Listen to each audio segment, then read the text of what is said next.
Dear students, invited speakers, faculty and guests, we are delighted to welcome you to the 2026 edition of Lund Architecture Symposium, LAS26. My name is Per Johan Dahl. I'm an architect and I'm the head of department here at the school. The Lund Architecture Symposium is an annual event organized by the Department of Architecture and Built Environment here at Lund University. The purpose is to identify contemporary tendencies within architecture discourse and to make those tendencies accessible for students and faculty at the department. But before we kind of jumpstart this exciting afternoon with lectures and discussions, I have some general information. First, I'd like to thank our sponsors that have made this event possible. It's Sveriges Arkitekter Skåne, it's Foyab Architects, White, Kroken Tjäder, Jakobsson Pustala Architects, the City of Lund, Lunds kommun, and the City of Malmö, Malmö stad. Thank you. I also like to extend a gratitude to our partner, the local chapters, Sveriges Arkitekter Skåne. And I would like to thank Henrik Almqvist and Valentina Rapuano, who have helped me to organize this symposium here this year. And of course, I'm also a huge gratitude to Helene Svenningsson and Göran Nilsson, who are heading the technicalities, the communication, and the administration. Fire exits, there and there and there. I'm also obliged to inform you that we have this event is being documented by archival and educational purposes. We offer a photo and film-free zone at the last 2 rows back there, so all of you know that.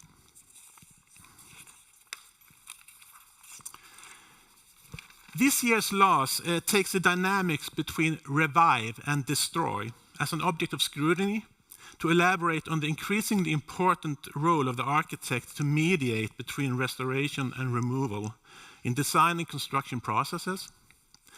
The topic is contextualized in the general interest in building transformation that today redirects all aspects of design, development, and construction industries. And within this seminal shift, we have detected that the concept of revival offers one singular approach to this. To revive or to revitalize is to bring something back to life. Reflecting upon contemporary tendencies, we experience today that revival expands the architecture design sensibility into a creative act where political and economic forces shape how we understand value, how we develop our processes, and how we operate within the built environment. Yet, however, there is no doubt that all revival will require alternations to the already existing environment. Parts of buildings may be removed, changed, discarded, or updated. Thus, destruction remains deeply entangled with the social and tectonic boundaries of revival. Destruction reconceptualizes environments that lack structural or spatial capacity. It provides opportunities for intervention when restoration becomes inadequate, wasteful, or even reactionary. So in light of contemporary tendencies where various modes of revival propel into default, questions we must ask ourselves include, when is restoration unproductive? How do we decide what's worth saving or not? How do we overcome prejudice, both in restoration and in destruction? And how is it possible to design ideas and mindsets to overcome misconceptions in finance, aesthetics, and culture? When developing the thematic for this event here today and the intellectual framework, the organizing team has used 2 references to help us describe and think around the 2 concepts, revive and destroy. I will briefly unpack these 2 references, which may help all of us to think around and reflect upon our own positions. The concept revive is borrowed from the American landscape architect and the Columbia professor Kate Orff's scholarship in practice. Working with the environmental challenges of New York's harbor, ORF has taken revival as a method for reimagining new conceptions for the relationship between humans and nature in urban landscapes. To revive, she says, quote, is to restore to life, to bring back from disuse, and it also means to renew in the mind of memory. Through her landscape architecture practice, Scape, ORF has taken revival as a hybrid design goal, feasible to both magnify the immediate experience and perception of built environments, and to link the multiple scales in complex urban systems. She contrasts revival to other concepts in transformation, arguing that, quote, revive is a creative, forward-looking act, not driven by nostalgia for the past, end quote. On the contrary, she says, to revive is to take advantage of tangible urban conditions to, quote, project new identities and construct future memories out of the concrete and asphalt surfaces of the contemporary city, end quote. The other concept, destroy, is borrowed from the title of what I would argue is one of the most useful books on the American artist Gordon Matta-Clark, the book Object to be Destroyed by Pamela M. Lee. Throughout the book, Lee traces the oeuvre of Matta-Clark's site-specific projects, which he refers to as, quote, sculptural transformations of architecture produced through direct cuts into buildings scheduled for demolition, end quote. A dropout from architecture school, Matta-Clark became an artist within the cultural and creative climate that utilized architectural, even urban scale artworks to explore inquiries into ecological decay, deteriorating systems, and the general economy of progress and growth. Lee states that, quote, for Matta-Clark, the object to be destroyed is always already an object projected for a later movement, as it is an opportunity for new intervention, end of quote. Working with large building cuts, and not to forget the use of photography for represent these building cuts, Matta-Clark propels a generative component in demolition, one that replaces any nostalgia for old buildings with an exploratory force of spatial transformation. So I hope this brief contextualization of this year's topic may help all of us to kind of steer a discussion into architecture. And as mentioned earlier, the knowledge and skills in mediating between revival and removal are becoming increasingly important for architectural discipline and practice. So we need to critically elucidate this kind of relationship. And we are therefore utterly proud to have 5 fabulous practices here today to help us think around and reflect upon the topic. We are also excited about including a few side events today here. So this year, LAS has been organized in collaboration with the local chapter, Sveriges Arkitekter Skåne. Thus, the reason for starting the Symposium in the afternoon this year and continue into the evening, which makes it easier for the industry to attend. And with this collaboration, Sveriges Arkitekter Skåne also has relocated its famous A-bar to the Fullskalelabbet, where we all will be able to continue discussions over finger food and drinks after the final lecture has been concluded. We're also mentioning the other side event, Act of Altering, an exhibition that actually opened a few hours ago, today, but will continue as an integral part at the A-bar at the Fullskalelabbet. And so later tonight, we all have the opportunity to intermingle and socialize, utilizing impressions from the exhibition to continue the important discussions of the year's topic. But before we focus on the side events, we have a full afternoon of talks and discussions ahead of us. This year's symposium have been structured through 3 sessions. The first will focus on additions in urban and rural landscapes, and it will be moderated by senior lecturer Masumi Mirzafa. The second will focus on interventions and will be moderated by adjunct Henrik Almqvist. And the third deals with regeneration, and it will be monitored by head of school Jesper Magnusson. We will not have any time for questions after each lecture, but we invite all participants to join the conversation, asking questions during or kind of in correlation with the moderated session. So I encourage all students to write down your questions during the lecture and save them for the moderation. But now I give the word to Masumei to take over here, and I wish you all an inspiring day. Thank you.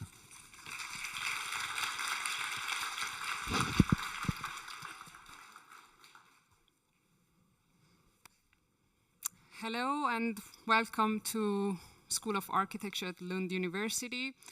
My name is Masume Mirsafa and I'm a senior lecturer in the urban design program here at the school, and I will be moderating the first session here. Okay, so the plan is that we have 2 STEAM speakers for the first session.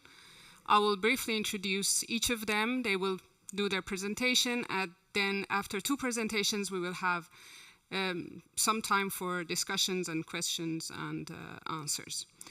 So I start by introducing my first guest speaker here, Markus Vogel from Urban Strategies Studio from Stuttgart.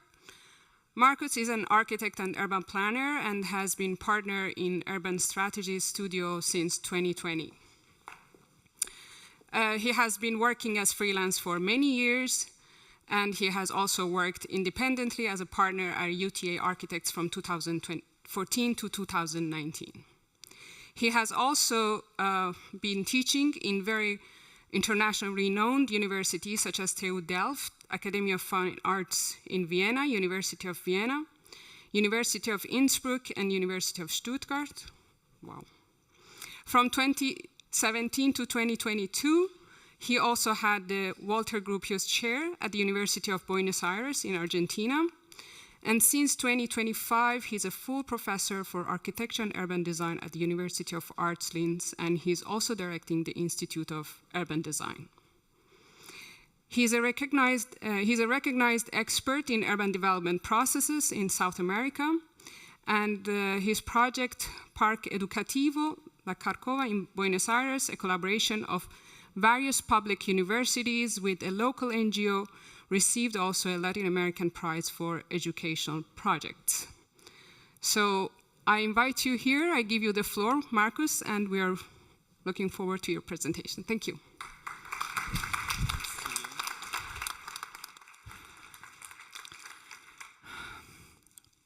Wow, full audience. Thank you very much, Per Johan, for inviting me to come the second time to Lund. Thank you, Masume, for this really nice introduction.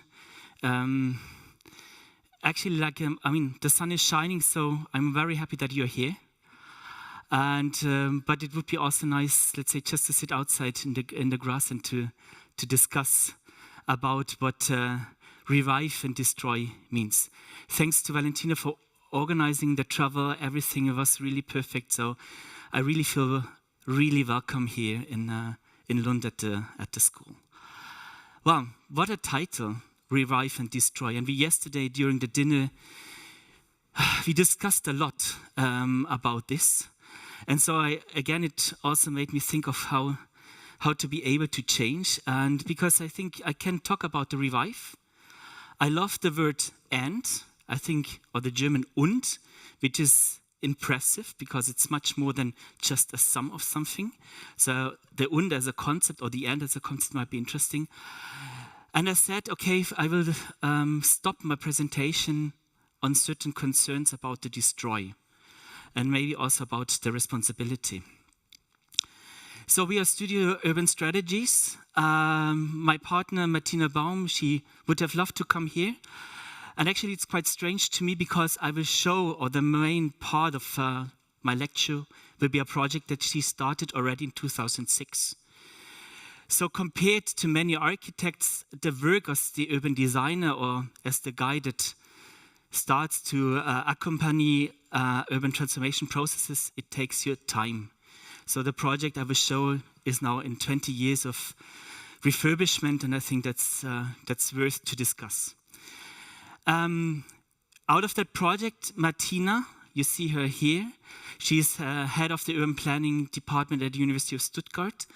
She came up with the concept of dynamic stable structures.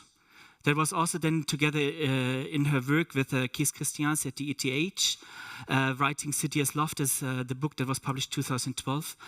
And I think this is still one of the key concepts that we use in our studio. But aside of that, and this is also why you see in the back our webpage, we write a lot, we think a lot, we try to conceptualize, and we are not thinking in images. I think that's also what we at least try. It's not that easy, but we at least try.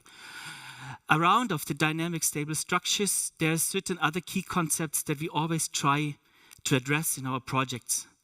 One is, according also to the Swiss sociologist Lucius Burkhardt, the smallest intervention possible. So, I mean, what can we do with less means and what impact can it have?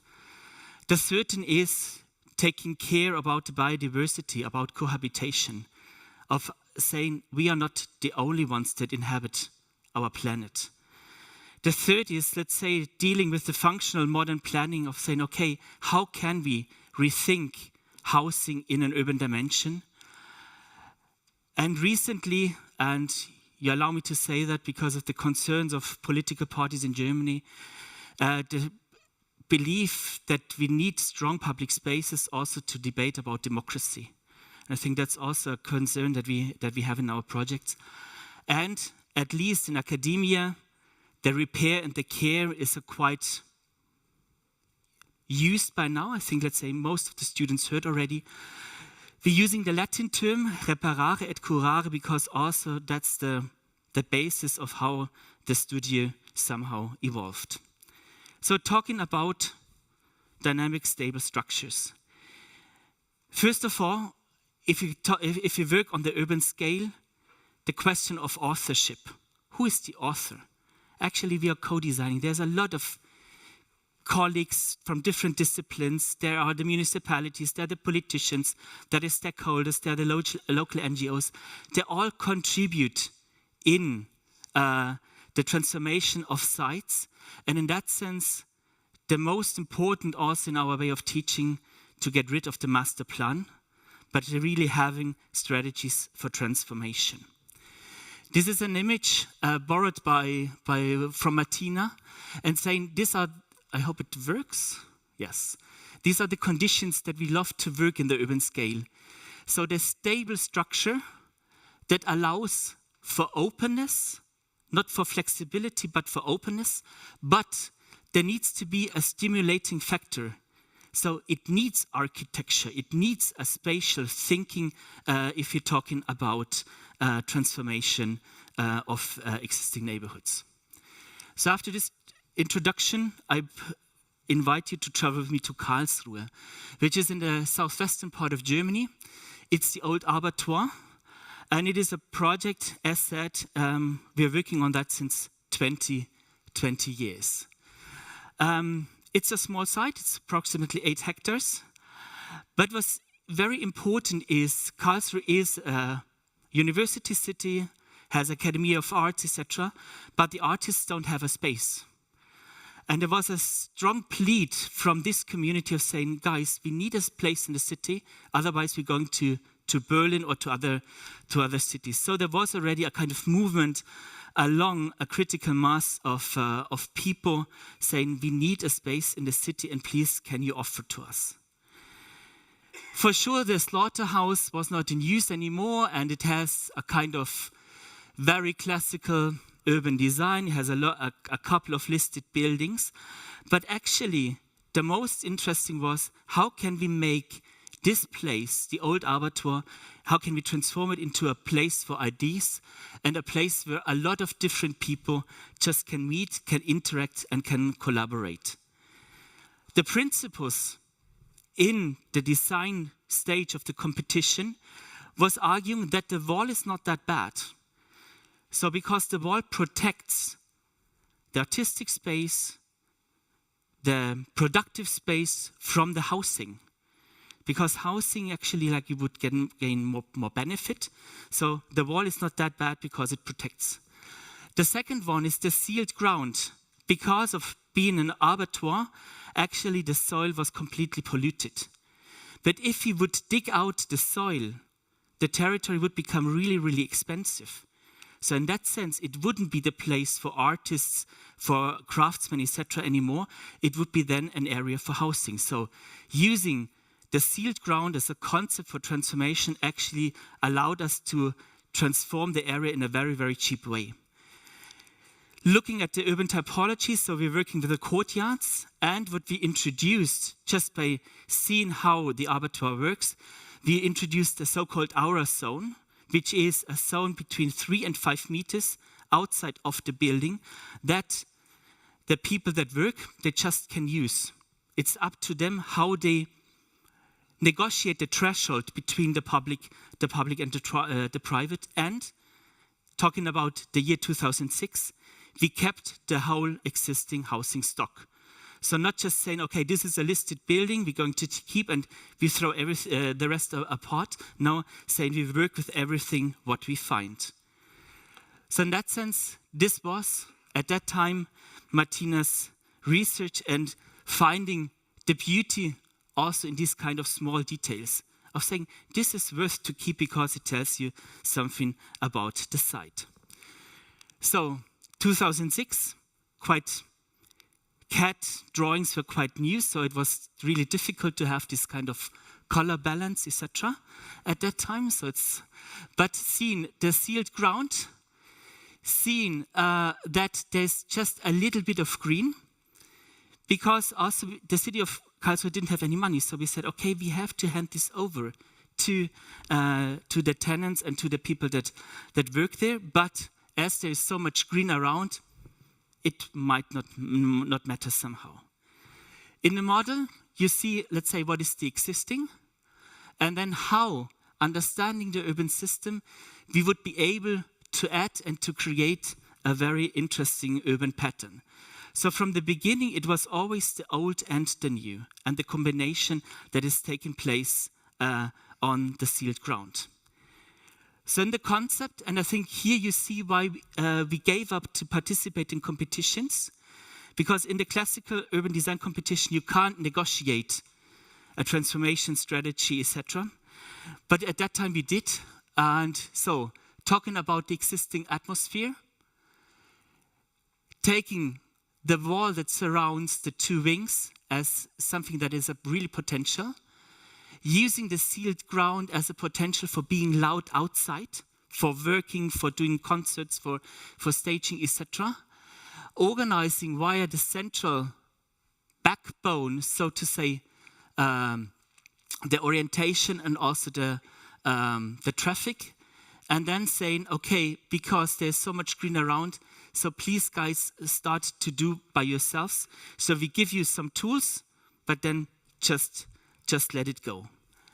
And having this idea, stop please, this very classical, so there's the urban design, there's the building law, then the architects who are making the projects say, no, this is actually an invitation for creating a strong spatial framework that allows the transformation process as an ongoing process over time, because I think that's also where urban design can be quite happy. We are never finished. City is never finished, and that also gives us a certain relief for the work. So and then showing this pattern as the strategy for transformation. Open it for the first day. So not making a construction site, no, just start. Let the tenants move in and let's see what happens. Activate the ground and start slowly by slowly optimizing the buildings or transforming the buildings. So this is what we said should be a certain strategy for 5 to 10 years. In fact, the third part is still ongoing. So it also always takes much more time than you expect. And then the site is open for a lot of different futures. So it is just a process where we really create the stable structure as the urban pattern, and then we just need to to be part of the process to talk. So in that sense, after the competition, Martina, still at that time at Astor, Urban Planners in Cologne, created the first development framework plan. Already in 2010, having her own office, Studio Urbane Strategien, the first transformation. And you see there are already some changes, but the basic concept still kept. 10 years later, the city of Karlsruhe called us and saying, a lot of things have changed. Actually, it's an area full of life, but we have the climate change. So we have a problem with the sealed ground. So how can we now introduce the topic in the old Abattoir? And this is why we then again started to work on this. So here you see the recent urban development framework. What we achieved is we still kept the two wings.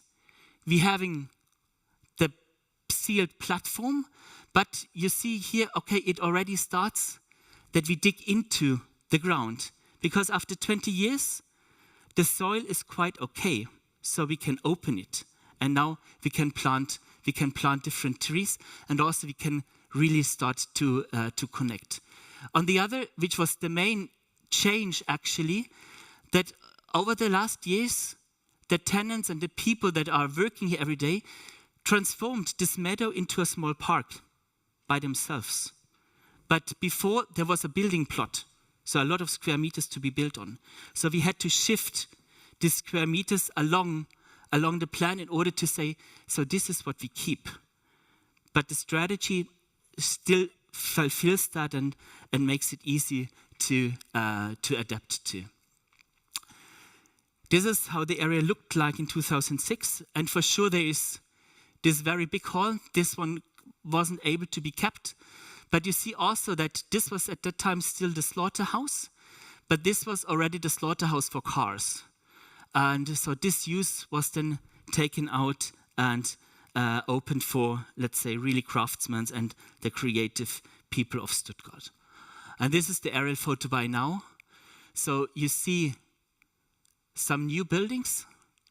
You see that still there's the addition of old building stock with new buildings, sometimes better, sometimes worse. But it still keeps the quality within the week as a kind of working area, and it transforms already in the afternoon into an area of leisure, of concerts, etc. So actually there's quite a noise over the whole day and also within the weekend. Interesting was in integrating the land use plan of how we can implement the aura zone. So that has to be done by text, but also was an experiment to really bring in the qualities of a transformation strategy in a land use plan, that the land use plan didn't have to be changed as soon as we make in a new legal framework plan. And what we also changed was, in the beginning, there was the guidebook for how to create the architecture, but as the city of Karlsruhe failed in the first project, because that was done by an investor who completely didn't do anything what we wanted, they said, okay, now we start to rebuy this building, and now we start to develop by ourselves. So we changed the design manual into a user's manual in order to stimulate appropriation of spaces and the way how you collaborate and how you could live together. And this is on the left, you see what Martina found. You see the sketches at that time, so first attempt to use Photoshop. And this is what happened, or what's the situation by now. And for sure there's a lot of debate was with the public transport company to implement grass on the tracks. Huge effort. So all this I don't show you, but in the end, we love to be there, and we are still pretty much invited to come to parties from the different artists, etc.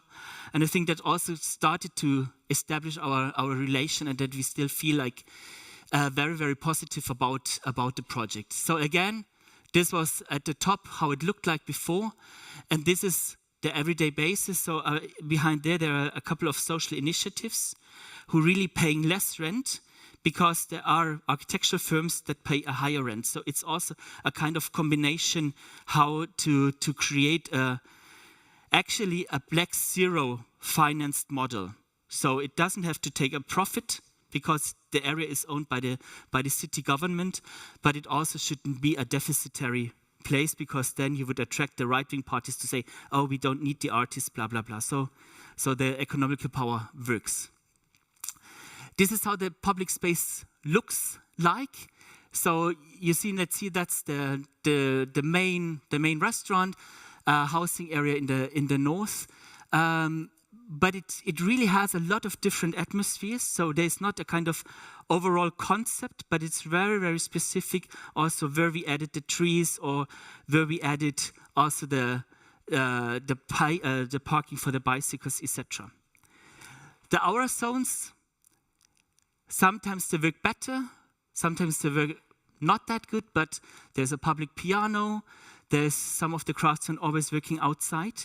So it's a kind of everyday, very light, very easygoing area that really shows also what is in the inside of the houses. The vegetation, it looks quite wild, but it doesn't matter. Actually, Flora knows what can survive and what not. So our task is actually just to secure the places and also to create now an underground network, so that also the trees can start to communicate along the site. Mobility in Karlsruhe is quite easy because it's flat, so going by bicycles is quite nice. We also have the advantage that the area is connected to all the suburban train network and all the tram cars, so you don't need to come by car. Sure, due to pandemics, people started to use car again, but now together with the city of Karlsruhe, we found a way to stimulate back the public transport and also stimulate the use of the bikes. But for sure, in the evening, if there's a concert, for sure the parking lot is needed. But these are not just simple classical parking lots. So we just wrote Schlachthof in an angle. So that's the definition how the people should park. So making a very small intervention that guides the people that they can use it as a parking lot. So what the project contributed is it really strengthened the local communities. So in Karlsruhe, if you want to do something, you go there and you will find somebody that assists you, that brings you in contact with others. The ecology, actually, as the city of Karlsruhe didn't have money in the beginning, so it was a complete bottom-up approach. Just what we gave them were all these small elements that we found on site. So, and this was the initiative of the transformation. And now having this park here in the middle that we now also need to, in order to protect by the urban planning law. And there's an economical sustainability, because if you're a startup or if you're an artist, you start in the so-called Perfect Futur, which is the former pig vending hall, which is placed with containers, and you pay 3 to 5 euro the square meter. So a very, very cheap rent. If you then are subtle in your office, you move to the next building, which already has a little bit more infrastructure. So you pay a higher rent, and then you have in 2 to 5 years in order to develop your business. And if you're successful, then, and that's also why the city of Karlsruhe always making new projects in the site, then you move now in the third building, which you pay nearly market price, but you still have the assistance of the economical guys from the city, etc. So the offices stay in the site, they stay related, but for sure, as they're running businesses, so they can also pay in order to finance the artists, etc., that are working on site. This was then the intervention that we did together with the tenants. So using the rainwater, finding new plots for planting the trees, placing some tarps, etc. But in that sense, again, it's not our design, it's just assisting them to guide along the process. And for sure, some are doing it more professional, others less. But actually, the spatial concept is so strong, it allows for this kind of appropriation. That's the transformation of the building stock. So sometimes there was an adding of a staircase. Here you see the perfect futur. So it's a very small NDSM wharf of Amsterdam. And the city, the politicians really traveled to the harbor of Rotterdam to look for the containers, which they loved. Here you see a bar. Here you see one of these intermediate co-office buildings where the people start to pay between 5 or 7 euros. So this is this project in the end. So it's an everyday area for work, for leisure, for the arts, and it also, which is what we find really nice, that most of the projects were award-winning. So regional or national level, so many of the projects really received architectural awards. So it could be, let's say, just the renovation of a small plot, or it could be the renovation of a very classical, normal abattoir building, but it also could be the conversion of a listed project. So this is more or less the framework for the next 2 or 3 years, and then we see what's going to happen, how the measurements for climate adaptation will work, and if we then still can get rid of more of the sealed courtyards in order to plant more trees. So that's what we're going to see. But as said, I need to talk also about destroying, but I placed some project in the middle. The old tobacco factory. After this, the abattoir, the city of Karlsruhe invited us to start a process of transforming a former tobacco factory. And what we said, okay, we don't want to do it ourselves, so we asked the municipality to give us some money to invite 4 studios to work a week together in Karlsruhe on site and using the capacity of collaboration between offices, how to think the future of this site. But compared to the abattoir, this area is really for craftsmen. Because craftsmen working in industrial sites outside of the city, there's not a space in the city they can afford. So the city government says we need to find a very easy transformation of this site that allows the craftsmen, the plumber, the carpenters, etc., to still work in the city. So we used the concept of the dynamic stable structure again, of saying at the top, this is a listed building, so this might be stable. That's the canteen for the site. Here we have a listed hall, but so in that sense, it's a stable structure, but the floor plan allows for a lot of dynamics to appear. And then in red, so transforming some of the existing buildings, but also saying, okay, due to a revenue for the city, so we might need to destroy one hall in order to allow a new economy to appear.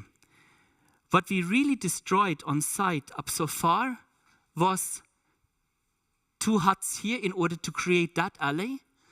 And we proposed to open up 2 walls here in order to have a delivery zone. So we are taking something away to allow the transformation to continue. So that the factory continues to work. And these were the images that we were shown to the politician, to the decision makers, of saying it's worth to invest in that site and to look for a future that is still a working future of the area. Here we also introduced what we call the urban architectonic capacity. So we are not first looking at the structure or on the building physics, but we say, okay, is the building capable due to the urban form, but also due to its typology for the transformation? So there was a close study on maybe the needs of certain carpenters, etc., so if they would fit on site. And what we introduced aside, where is it? Here. Aside of these 2 alleys was an internal threshold space, also for negotiating and collaborating between the craftsmen. So here you see the model, so the canteen, then the listed hall, which is amazing, and then you see all these buildings that can be transformed, that can be reused, that can be put 2 or 3 floors higher, etc. But then in the end also as a kind of urban backbone a new, what we called the hangar, and where we took reference to Elie Mosaiewi's project in Zurich of saying, okay, we also can stack certain uses. So here again, the images in this one of these alleys, there's also a kindergarten for the site, and here you see the threshold space, because also the Technical University of Karlsruhe, the KIT is also involved in that project, so they're also looking for exchange places. So in the end, the strategy says, okay, here's still the lightweight hall, but you can sell it, you can remove it in order to create a better economic revenue. And if the renovation of this halls costs you really much, you can also, let's say, work on that part and make this part a little bit higher in also to create a new physiognomy of the site. So this is the framework plan that was passed by the local municipality in the recent year. And now our colleagues from Studio Vulkan from Zurich, they are now starting to make the landscaping, starting in the north and preparing the kindergarten at the moment. And lastly, because I still have last 5 minutes, coming to the destroy.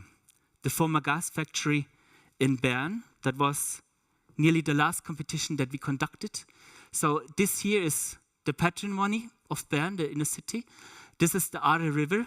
And as Bern lacks housing, they said we want to use the former gasworks in order to implement a new neighborhood. We teamed up with a 10 studio from Zurich and also with EWAG, with 2 biologists and water engineers, in order to understand, let's say, the whole stream basin of the river. Because for sure there was a human use, it was the gas factory. But actually, all this area is very, very important on a regional scale for the movement of animals. So in that sense, we needed to think about this, and we said, okay, we want to collaborate with biologists and water engineers.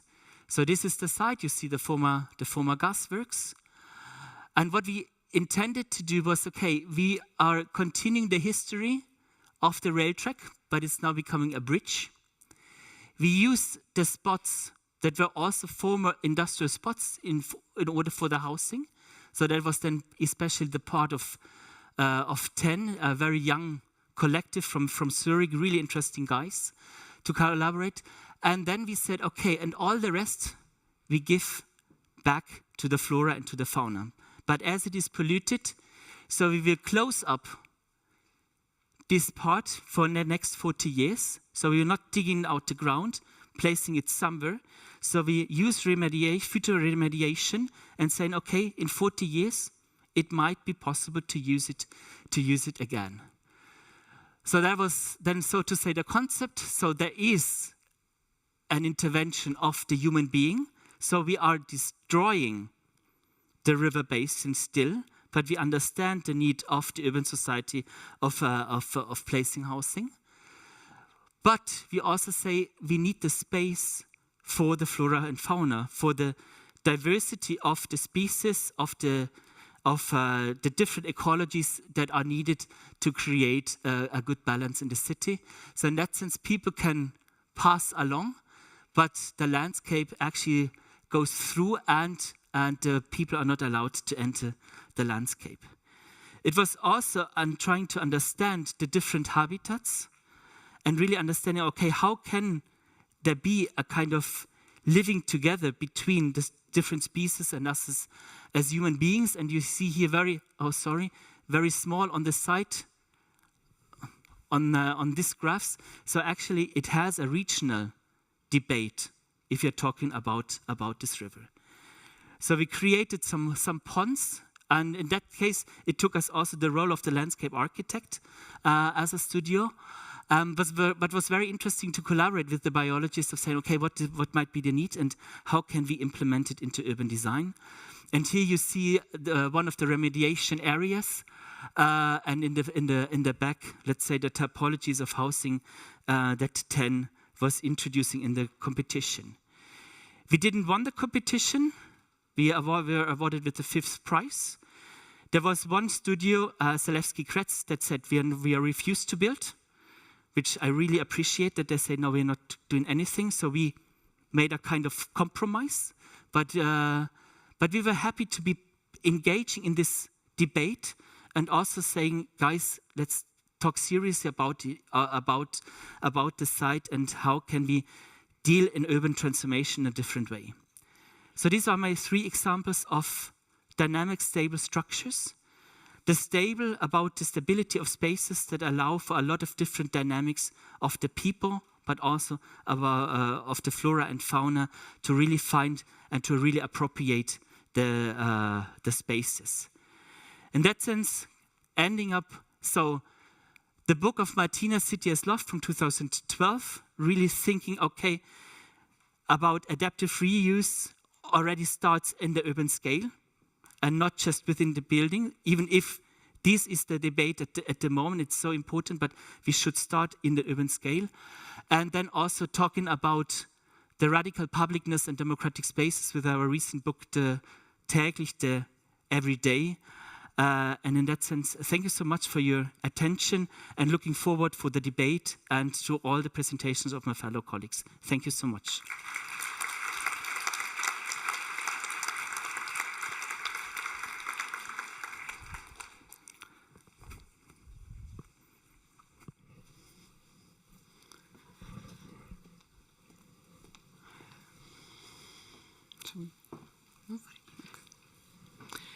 Thank you, Marcus, for the very interesting and inspiring presentation. And I invite everyone to remember your questions. We'll get back to them during the discussion time. But now let me introduce and invite our second speaker, Lina Malfona. So Lina is an associate professor in architecture at University of Pisa. And she's also the founder and director of the research lab Politico. She has studied in Rome and earned a PhD in architecture and urban design, and she has also done several fellowships from Fulbright Foundation to the visiting scholarship at the Canadian Centre for Architecture. She has also taught at many schools of architecture, including Sapienza University of Rome and Cornell University. And she has also published a lot. She has essays on history, theory, and criticism of architecture and the relationship between architectural form and urban, suburban, and exurban. I hope we hear a bit about these. Among her most recent books are the Mannerist Phase in Architecture on Early Style, Residentialism, a Suburban Archipelago, and La Condizione Manierista. She recently edited the book Future of Eclipse of Criticism, and she also has essays that appeared in architectural journals, including Domus, Log, and Journal of Architecture. She has also exhibited in many places, including Venice Architecture Biennial and the Royal Academy of Arts in London. So, Lina, we're waiting for your presentation. Thank you.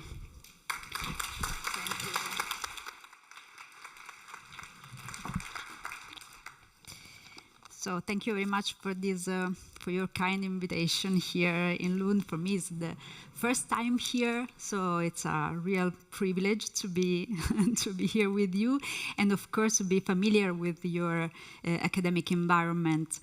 So thank you very much for that, and also for my colleagues, which is real precious for me to understand also from them.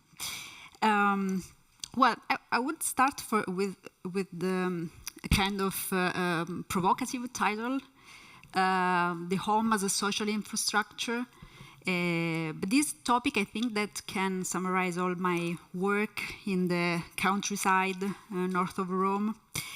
I was really interested in the title of this symposium because it's kind of distant from my interest, but also at the same time very intriguing in the way I could interpret the topic through my work. And in particular, I was very interested in the societal restructuring and the act of designing seen as a creative, forward-looking act where political and economical forces shape how we understand value. I think that these aspects have been really important in my work because it was a kind of, it was the reply to a kind of social and economical phenomenon that brought a series of people, families, to go out from the city and to decide to live in the countryside. So I basically worked for many years, more than 15 years on this project, and this is basically the topic of this work. And in particular, I worked on the topic of the addition, so all the houses that we designed and built over these 15 years were addition to a previous kind of urban pattern. So we add step by step, years by year, a series of residential construction that during the time became a kind of archipelago of houses, and so this addition could bring something new, something different, but also it was a work of interpretation of the landscape, of the rules, and of the also it was also a work of moving some urban condition and urban strategies to the countryside. So this was basically the topic of my talk. Of course, writing, as you all know, is always an operation of rewriting or overwriting. So designing always means dealing with a place and with pre-existing condition. In this way, my work can be defined as also a work of reviving and transforming the past. And for some extent, we can say that every city can be considered like an archaeological record, an archaeological text, and every city or every constructed landscape is poised between memory and oblivion. And every project so deals with the past, with history, with a landscape that has undergone many transformations. Because one never works on a blank state, one never works on a tabula rasa, we can say. So one of the topics of this work was making a shared space in a private home. I would say it's a provocative topic, and I started, of course, from the Brazilian architect Paulo Mendes da Rocha, who said that private space does not exist. We have only different degrees of public space. This was a really important starting point, and today, we know that the loss of domestic intimacy following the current transformation of the home into into a public place, the background of remote working and conference calls, lead us to rethink the interior space of our homes. And this transformation of domestic work into a performative environment is already affecting our habits and our way of living, but making a collective space in a private home can also be seen as a practice that with a kind of high social impact. And that's why I would start from this project. So it's not Rome, it's not the countryside, it's not the place where I usually work, but it's something very recent. It is a national project that we carried out in Italy, and it was about revive confiscated assets. But the topic is that one, is making a shared space in a private home. This work started from a work of analysis. So we tried to map a series of confiscated assets from the mafia, and we redesigned all these houses, basically. And the final project was given to a series of architects, a series of research. And these researchers, all of them develop a project on an existing building. This was a team project, so I made it together with some colleagues at the University of Pisa. And this was the house that we had to deal with. So it's an existing structure, kind of bizarre structure, we can say. Of course, these houses was already occupied by an association that inserted here in the inside space a series of activities that could create a public space inside a previously private home, and these spaces were an archive, a series of social activities, and also a theater. We analyzed the existing building. It was not the expression of a vernacular architecture, but it's something that in a way reinterprets the landscape. But we started from the observation of the plan of the building. It was actually a square.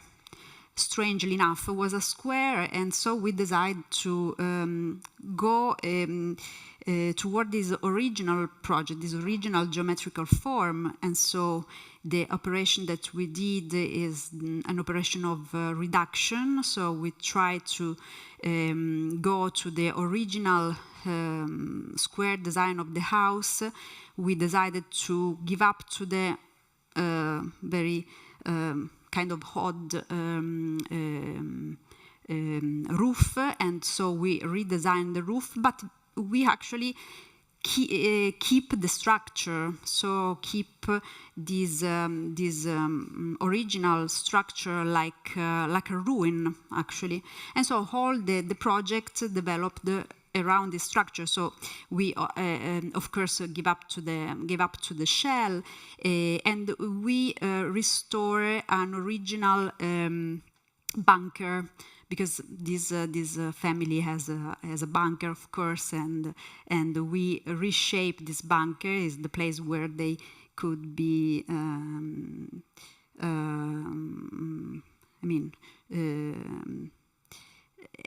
And so this bunker, actually, if you look at the project, was integrated in a high, in a kind of double height space and connected through a stairs. So it becomes one of the important rooms of this building. We added a ramp in order to go to this bunker and to free it from the past. We added some other social purposes like a theater and like some sport activity, and the presence of this rooftop, which is a space for outdoor activities, but also a very interesting viewpoint on the landscape. Basically, so the idea was that of creating a house, which is also a model of house. Our references was the Palladian villa of the Italian tradition, but also the idea of constructing in a very simple, in a very pure way, in a very frugal way, with a very limited budget, and so kind of demonstrating to this territory, to these people, that is very possible to make something really cheap, but also something really related to the history of a place, and a way to also to revive this kind of tradition. So I can step at this point to the archipelago of houses that I developed this in the countryside from in the northern part of Rome. So this is work that took me busy for many years. So it was work, but in a way it was also life. In fact, the office was made up of family actually, because we share some interests, but we have all a kind of peculiar individuality. But this family brought something completely different in this project. And in fact, I think that the authorship, you talk about authorship before, and I think it's a very interesting, very important topic when you make a project. During the years, this authorship have been transformed in something like agency. So the involvement of many people, of many different actors of this project. And so the archipelago, you know, is a landscape form that represents the refusal of the idea of centrality. The archipelago discloses also the very act of breaking up, of dismembering or demolishing any center. And over time, this form has been used as an urban metaphor, conveying the idyllic vision of a city whose neighborhoods are surrounded by the greenery, like in the case of Oswald Matthias Ungers, who made the project for the city in the city, Berlin, as a green archipelago. And the constellation of houses that my office built in the countryside north of Rome has been designed as a peculiar archipelago made up of people, of pets, plants, homes, and also technological gizmos that has become a kind of romantic and evocative garden of wanderings for people who relocate fragments of their identity from one place to the other. This is a very interesting aspect because this is not a local project, but we design houses for a series of people that moved to the landscape from many countries, and not just from the city of Rome. And so this is a kind of social aspect of this archipelago. People very different social conditions, and so this was extremely also difficult for us to deal with. These people started to move to the landscape from the first years of 2000. And so it was the result also of an economical and social phenomenon, as many critics said. Actually, it was, I can say it was also an act of, it was also a reflective practice, because today, you know, we have no more critic that are interested in the work of architects. In Italy, for example, we have just probably 2 people who are interested in making an overall story of what contemporary architecture means, what are the trends, the recent trends of the history of architecture, contemporary trends. So I think that as architects, we need to make a reflection on our work, but also a critical reflection on the way in which we act. So in a way, I think that we have to take a position as architects about our work. So that's why I think that many of these practices are kind of reflective practices. Of course, Thomas Eliot said that I maintain that criticism employed by a trained and skilled writer is on his own work is the most vital, and so the highest kind of criticism. So this is when you talk about your work as an analytical process, but I also agree with what Manfredo Tafuri, an Italian historian, said about criticism. Criticism should be left to the designers because they are more versed in the empirical science of design methods. We are very informed about these design methods, so this is the process that can allow to understand very well a project and so make a critiques about the project.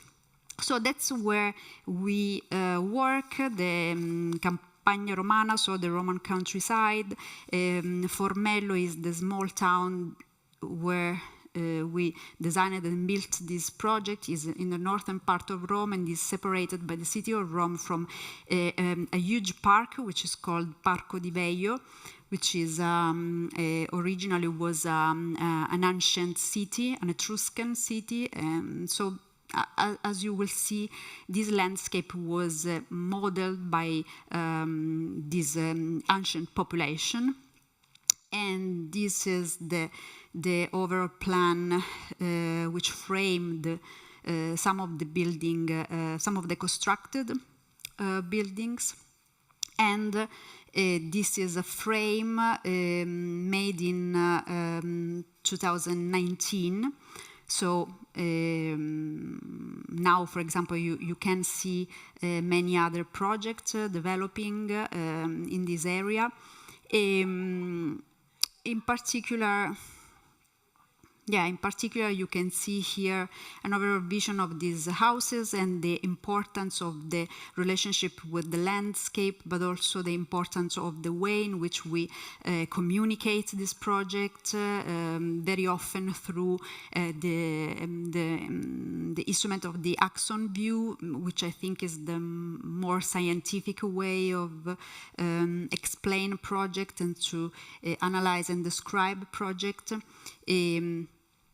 This design for an archipelago or a collection of houses in the landscape as something similar to what many architects do, with some authors do, and so these are my references, in particular Frank Lloyd Wright, his overall project for Oak Park, Chicago. So this design that he made for many years for his clients and that became also his friends, starting from his own house and studio in Oak Park, which is itself a kind of archipelago where you can see the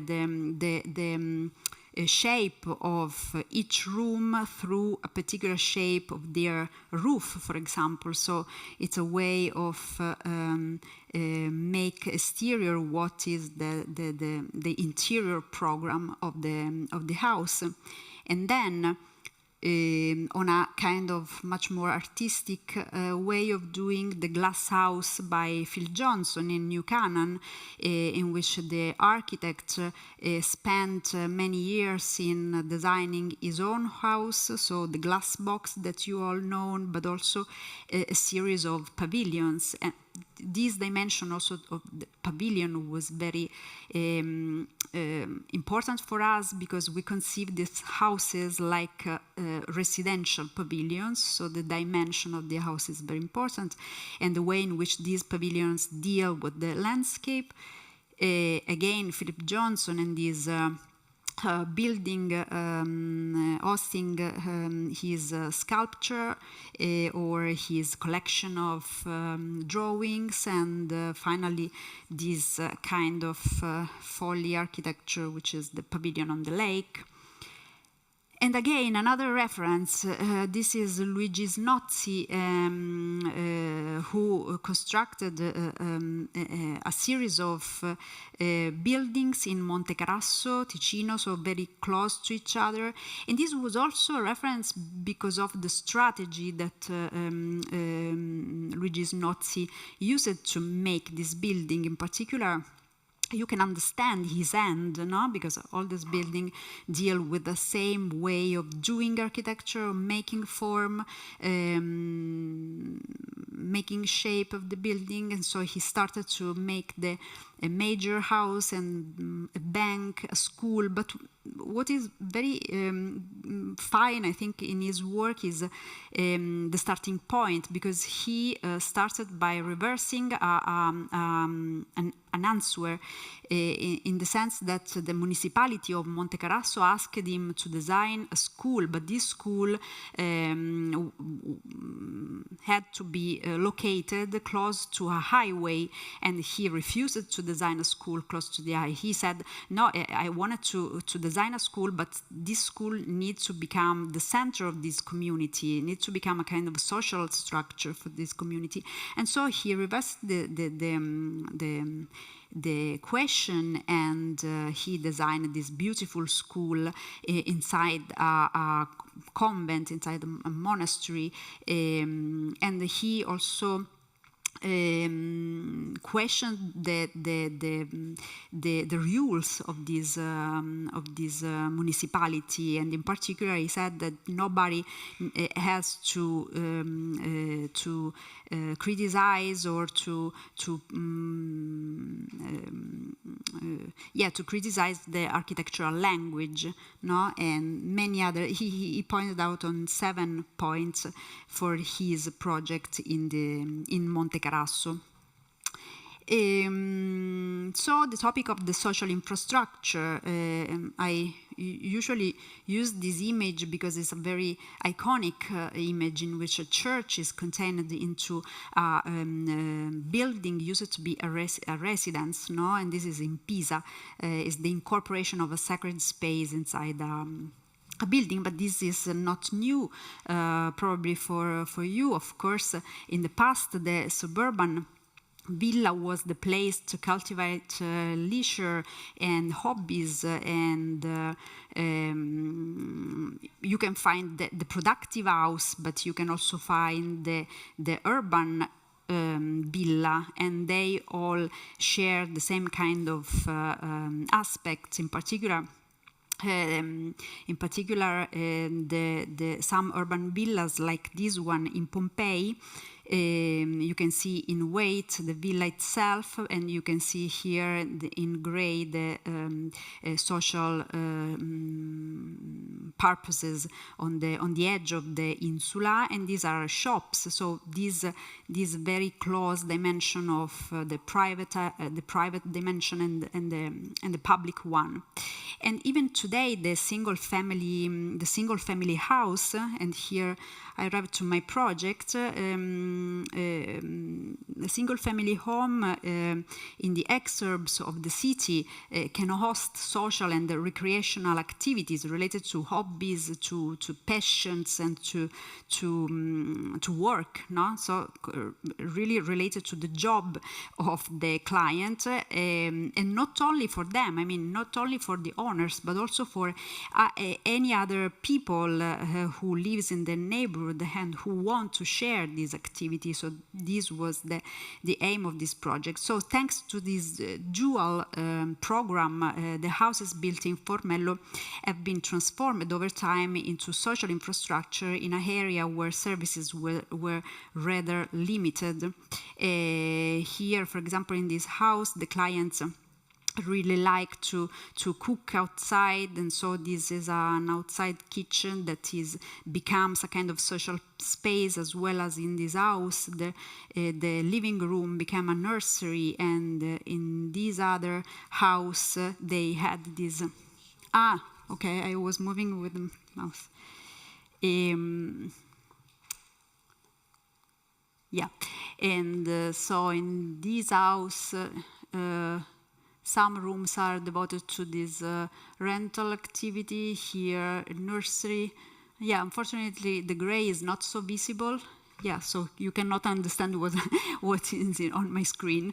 But yes, it's just to say that each of these plants has a small space where they can have kind of public collective activities. In the last house that you see, it was the house for a singer, and he wanted to have this recording room in the basement of the house.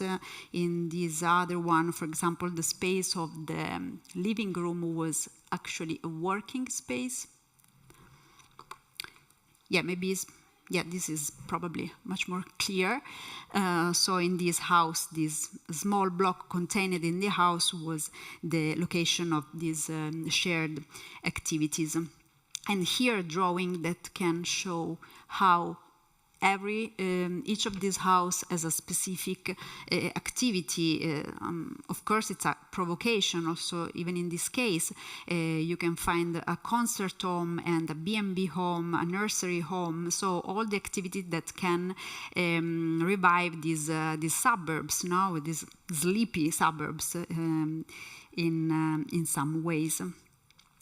So the landscape, this is a very peculiar aspect of our design, because we worked in an area heavily marked by human intervention, an area inhabited by the Etruscan people. As I said, they were very skillful engineers, so they shaped this landscape in a very particular way. And of course, we look at these examples. So for example, we interpret this drawing of the landscape as something where you can find ruins, where you can usually find towers, or the presence of the aqueduct, or the presence of a small theater inside the ground. So there is a subterranean also dimension of this place. And here it's an image of one of the roof of the houses that we designed. Yeah, this is the landscape we had to deal with, and this is, of course, a natural landscape, but also in many points of this town, it is handmade. This is a street obtained by the excavation of this block in tufa. Tufa is a material which is very frequent in this area, and is something really that you can really modify, that you can shape, mold. And this is our interpretation of this peculiar dimension of the landscape, using some very huge openings in our houses, and which kind of reinterprets the wheels of the gallery that this landscape has. And also the case of the houses made up by Ledoux. Now you know that Ledoux designed this series of houses in the forest of Chaux, and in this case there is this idea of making the house like a sentinel toward the landscape. So the house has a way of protecting the landscape. And these are, again, our homes and peculiar landscape, the reference to the history of architecture and the way in which architecture became a frame, showing a kind of relationship between human beings and the landscape.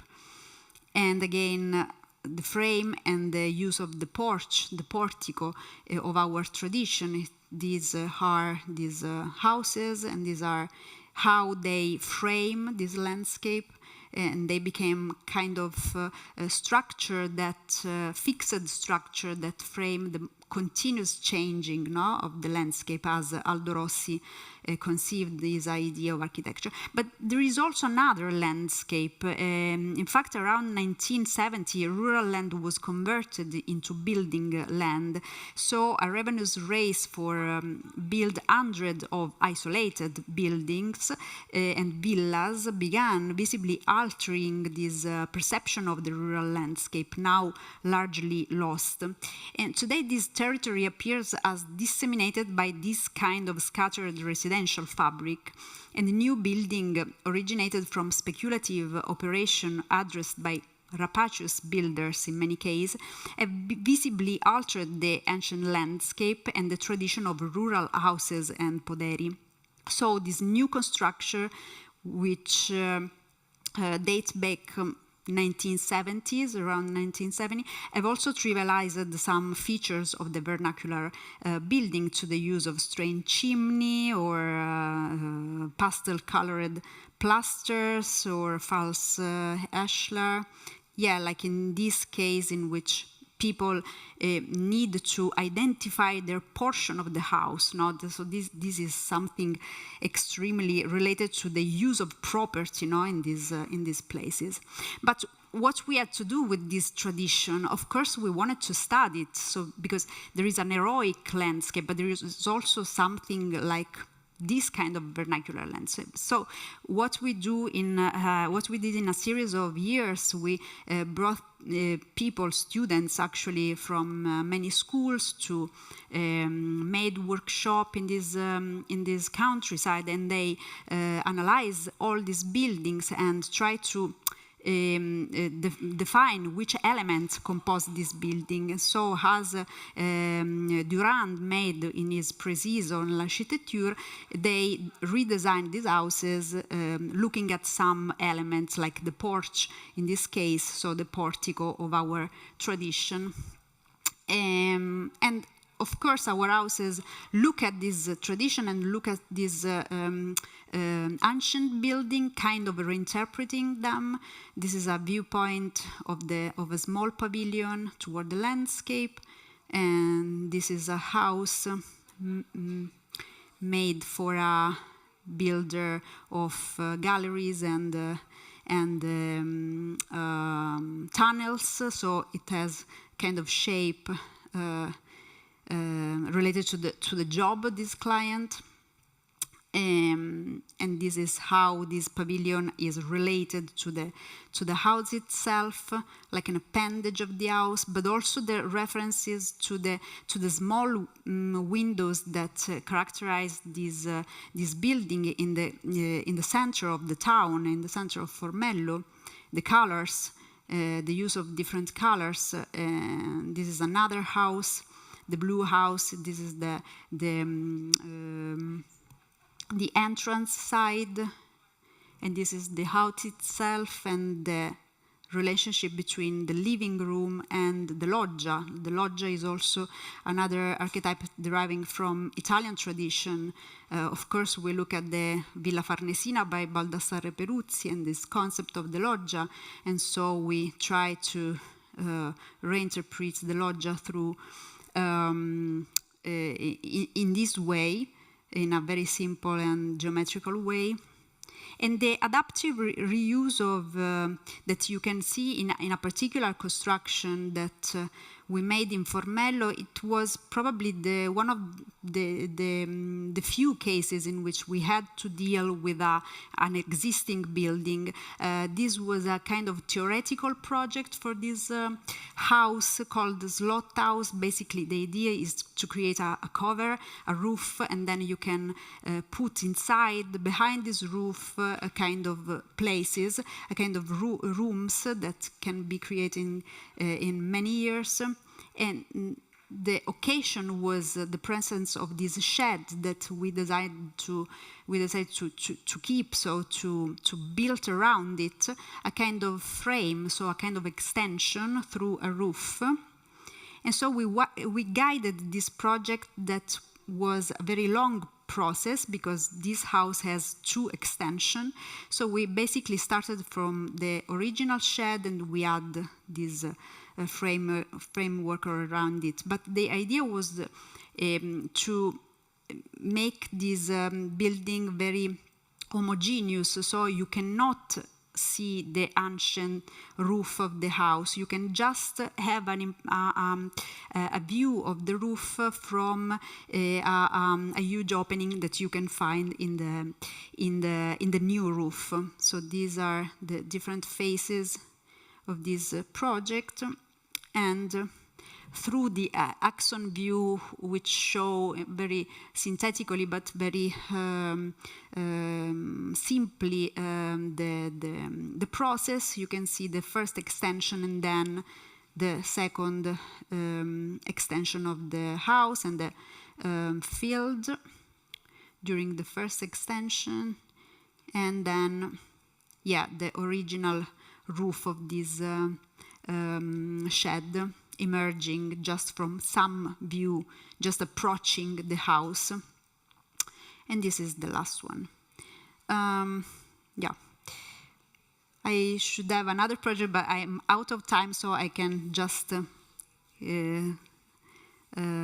pass through the images of this last project.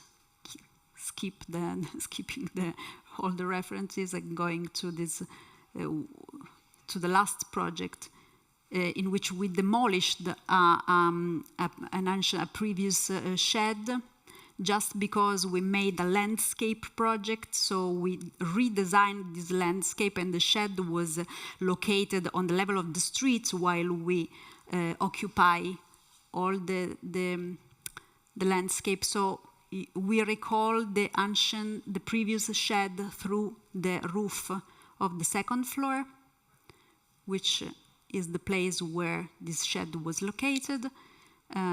Here you can also see how the landscape has been inserted inside the house, the section of the house where you can find some ancient building, and in particular a tower of an ancient Roman villa, and the tower of our home, which was looking at the previous one. Thank you very much.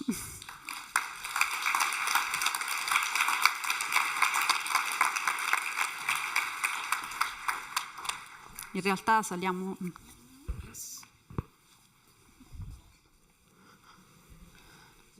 Yeah, can sit. Thank you, Marcus. Thank you, Lina. Please. Okay. Thank you. It was very interesting and inspiring, both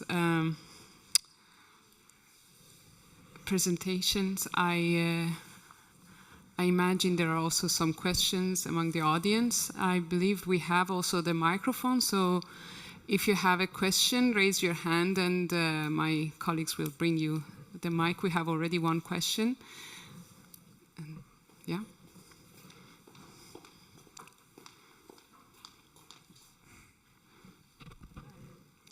Yeah, thank you a lot for both lectures. I think they were very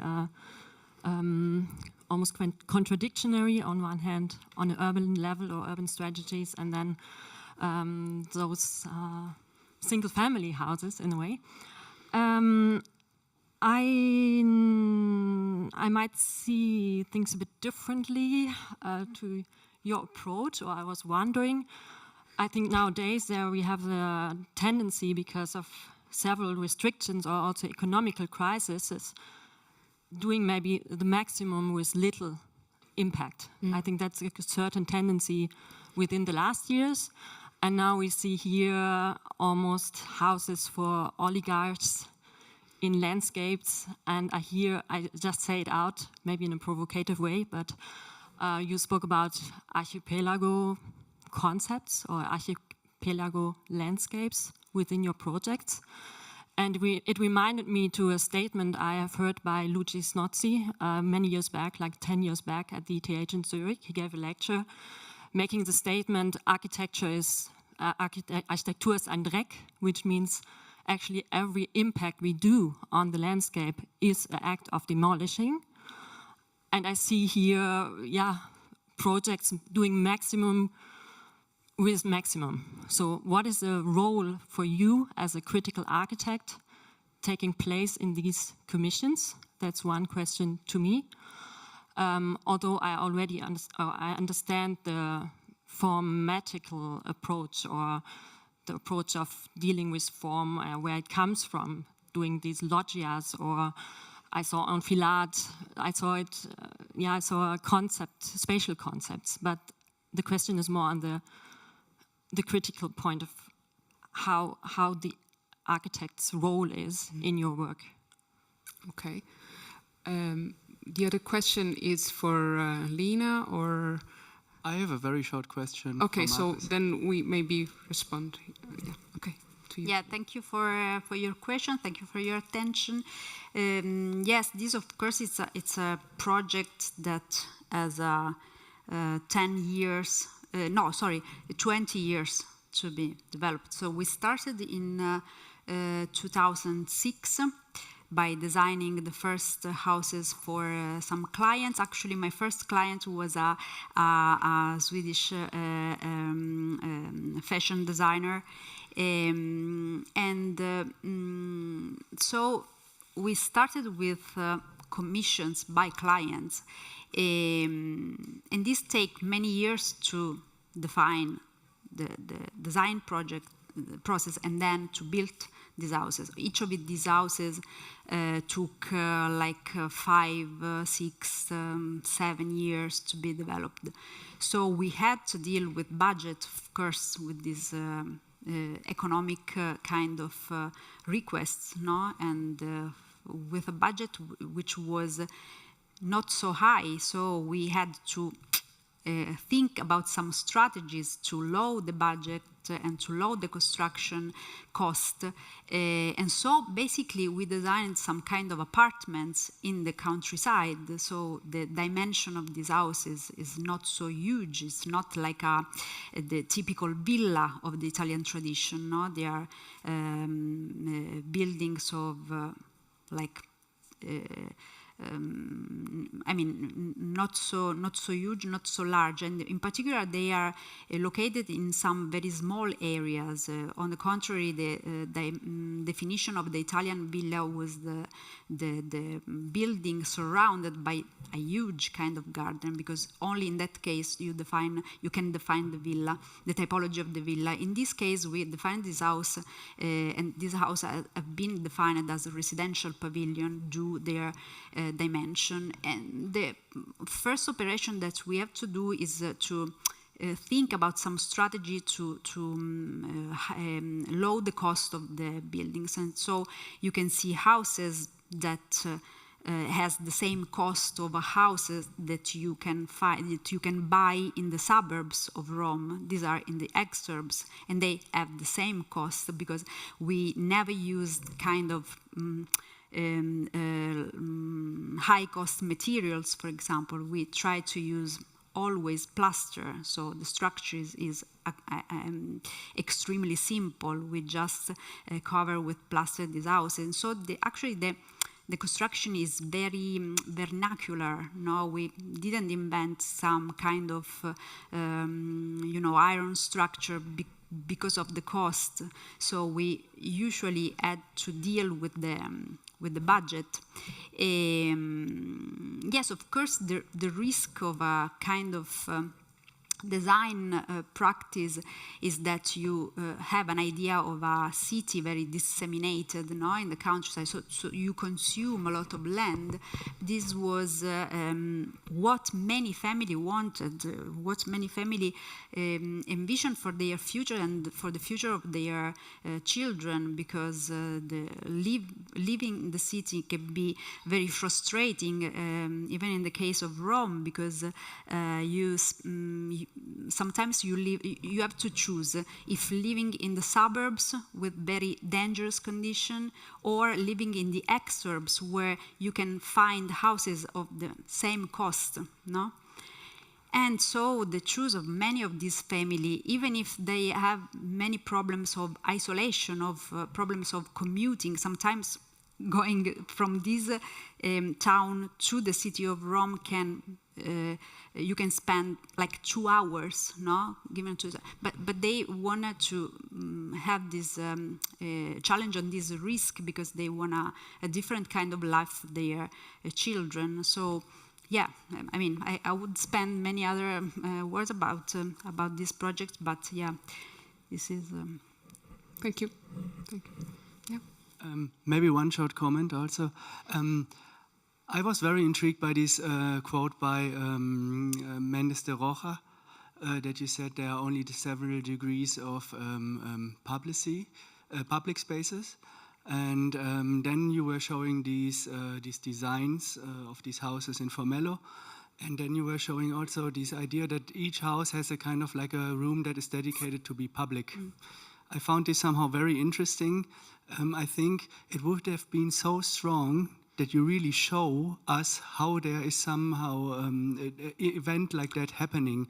How is this pizza baking workshop happening with the crowd out of the small city I really also perceived it as villas, but how there is a communal kind of event happening, this would have been the ultimate proof for you, I would have to say. Yeah, in fact, this is a right, it's a right observation. Many people, ask why we don't insert in this PowerPoint presentation also the life inside the house. But I come from a background in which architecture is pure form, and so when I show this architecture, I prefer to use the very picture made by photographs who are more interested in the way in which the house is shaped. But of course, I agree with you. We have many pictures of the life inside the eye, maybe which come from the clients themselves, no?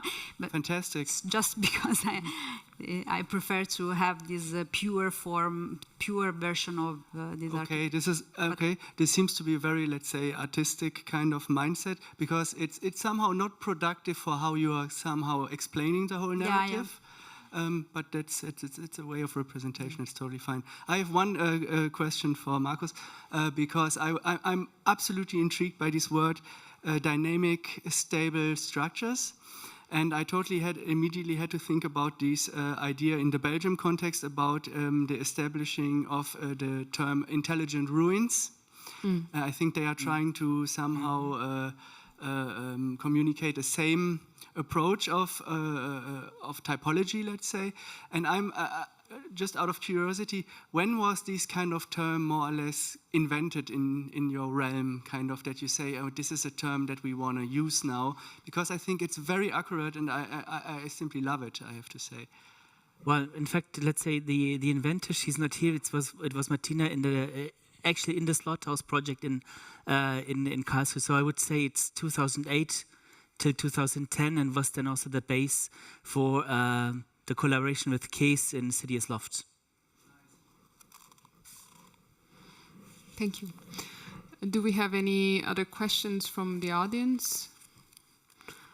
Okay, perhaps I can ask a question that can relate to both of you. And from your presentations, what I understand is that you also mentioned that revive and destroy, and we put the and in between. So we're not talking about either or. They always work together. And also in your last examples, you showed us that to some extent, to revive, we need to destroy first. But then it's not a very simple decision to make. It's not very straightforward, and it comes into the process. In your projects, you show that the time span is also very long, and things might also change. At the beginning, you hadn't thought about climate change, but later it happened. But also in your work, that were like pieces coming together. So I was wondering if you can reflect a bit on the fact that who get to decide, and then how this decision is made, like to what extent we can destroy to have a revival. Well, difficult question. Yeah. Let's. Olina, do you want to start, or you also need some time to? Because now I'm starting to talk while thinking, but anyhow, it's how it works. Perhaps I can also talk about one aspect, because you talked about like the political and also the social forces that come into the picture, and architects are not the ones that always decide. So architects sometimes also get the role of mediator and have to talk to all different groups, and then a final decision will be made. In your work, it happened more in the architectural scale, when you decided, for example, to cover the building and show like some perspectives, some angles of the roof. So how these decisions come to realization? Do you do it yourself? Do you do it with the client? Do you do with the investors you mentioned also in your work?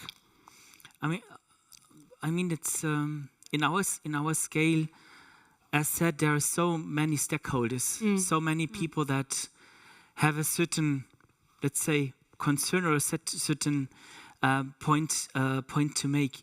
But I think it's us as a spatial discipline to create the proposals and saying, okay, this could be or this could happen. And maybe in that sense, also now having because we are in academic environment, I think that's also a huge possibility for us as a studio of having this space of reflection, and then sometimes also saying, okay, maybe this is the task, but wouldn't it be better to work it that way? And in that sense, being a kind of advisor to municipalities, to decision makers, so okay, what could happen if you take all the complexity of urban transformation into account? And in that sense, the destroy, I mean, as soon as we start to build, we are destroying. And there's one project that we're doing in the north part of Bavaria, where the municipality bought 85 hectares of agricultural land, and because of economic reason, they need to transform it into an industrial site. And now, at the moment, we are negotiating with them, so not to build 85, but maybe 12 hectares to have the same financial revenue. So, but I think that's the task that we can propose as a spatial discipline, bringing things together that you normally don't bring together, and then just asking. And then it needs a lot of different advices from economy, from ecology, etc. But everything comes back into space, and I think this is our strength that we can bring into the debate, and that's what we love. I'm not saying this is the solution, but there are a lot of different pathways. So let's go together and look what can be the best for the moment, but also, let's say, still being open for the future to come. Yeah. Thank you. I pretty agree with this position. I mean, our act as architects is always an act of negotiation, and so the project doesn't come like a formula. No, we do not have formula. Yes, so each of us has a background, no, and so some principle, no, but there are no formula, and so you have to decide, and maybe decide with clients, and maybe decide with what's the technique which you can find in that place can give you. So you need sometimes to make some very important negotiation. Yes, of course, in my case, I always worked with private clients, so it's a kind of direct relationship.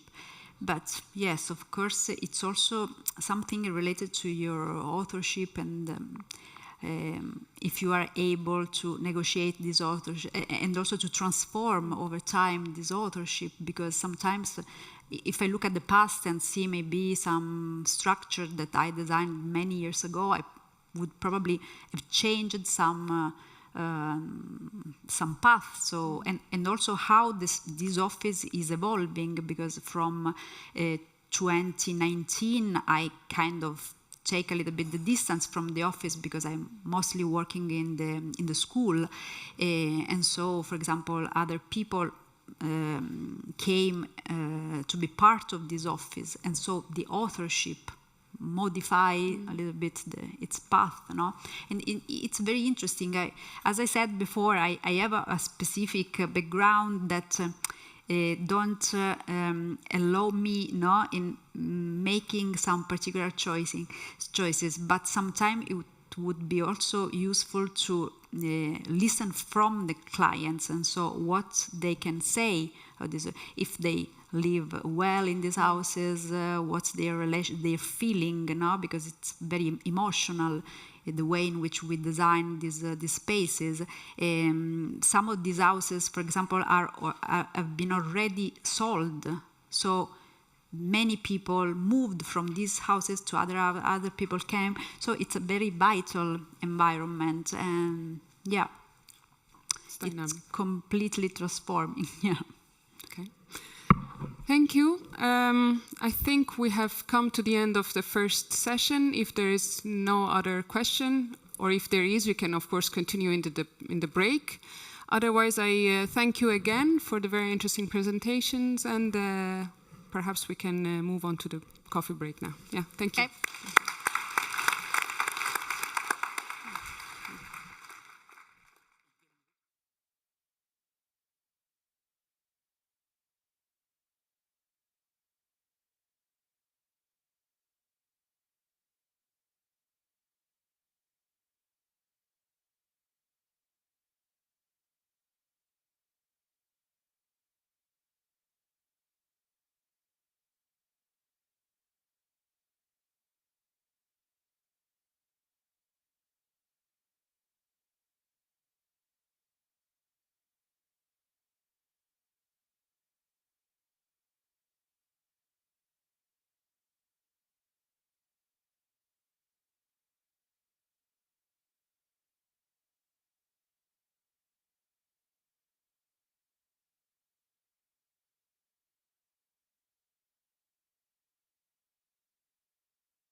very different clients.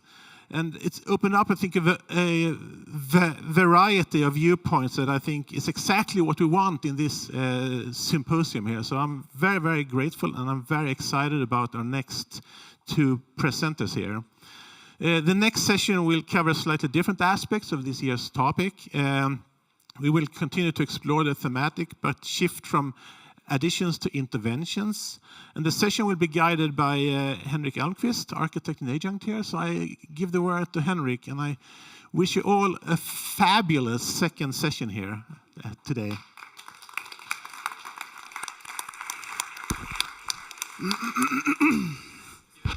Much. Can you hear me? Yes. So we will invite Carmen Izquierdo as our third speaker today. You're based in Stockholm, but you're a Spanish-Swedish architect. You took your master's at the Higher Technical School of Architecture in Madrid, where you stayed for a couple of years, working for Abalosa and Herreros and Mariano Bayon, after which you relocated to Stockholm and opened your own practice. Here in Lund, we know you very well for the competition you won and the building you finished in 2011, the Lund Domkyrkoforum. The year after, in 2012, you also got awarded as the first female architect the Casper Salin Award, which is the Grand Architecture Prize in Sweden. Since 2017, you're running the practice Essential in Stockholm together with Mariano Teleja, where you work on several different scales and in different programs, also jumping between practice and research as an architect. Touching on topics as wood construction, the domain of public life, and how to work with the existing environment. And on those words, welcome on stage, Carmen. Yes. Thank you. Thank you very much. It's always very nice to come to Lund and to this school, and also a little bit nervous because it's a big saal of people. But I will try to do my best, and thank you for the opportunity to sharing our work with you. I was thinking that I would try to describe 3 different projects that we have done. The last one is a practice-based research little project in Umeå. The first one is I'm going to talk about is in Stockholm. It's a glass factory that became an office building. And the second one is in Gothenburg, in the area of Frihamnen, and it was a community center to be built in the existing harbor that would help the transformation of the area. So if we start with the one in Stockholm, you know, when you talk about conservation of buildings, there is this the ones that have the highest class of conservation in terms of interest, and there's other types of buildings that are more quiet, that have maybe a less of a cultural interest, but still have many values that we can build upon. This building in particular, this was a building that has a medium level of classification. It's like a green level, and that implies that you should work carefully with the facades, but you have kind of a big flexibility in terms of transforming the structure. What we found here is a building that is kind of inserted in the landscape. It's halfway down from the street and expanding towards the back side where there was railings for the trains to arrive with the goods, with the materials. And then it is a building that is kind of interesting because the profile of the roof. It has a certain type of tactility, like the facades are made out of grooved brick that has also a very shy but still a decorative interest. The building has these friezes that are expressing the position of the structure in the facade. They are not constructive in any sense. They are merely decorative. And then it has a certain interest in the profile because it has a little building on the side that also has a crooked roof. But this one was to be the place to load materials into the building. So if you would see the original plans, this is the plan of the building, and this is the side building. There was for the logistics, this was the main street.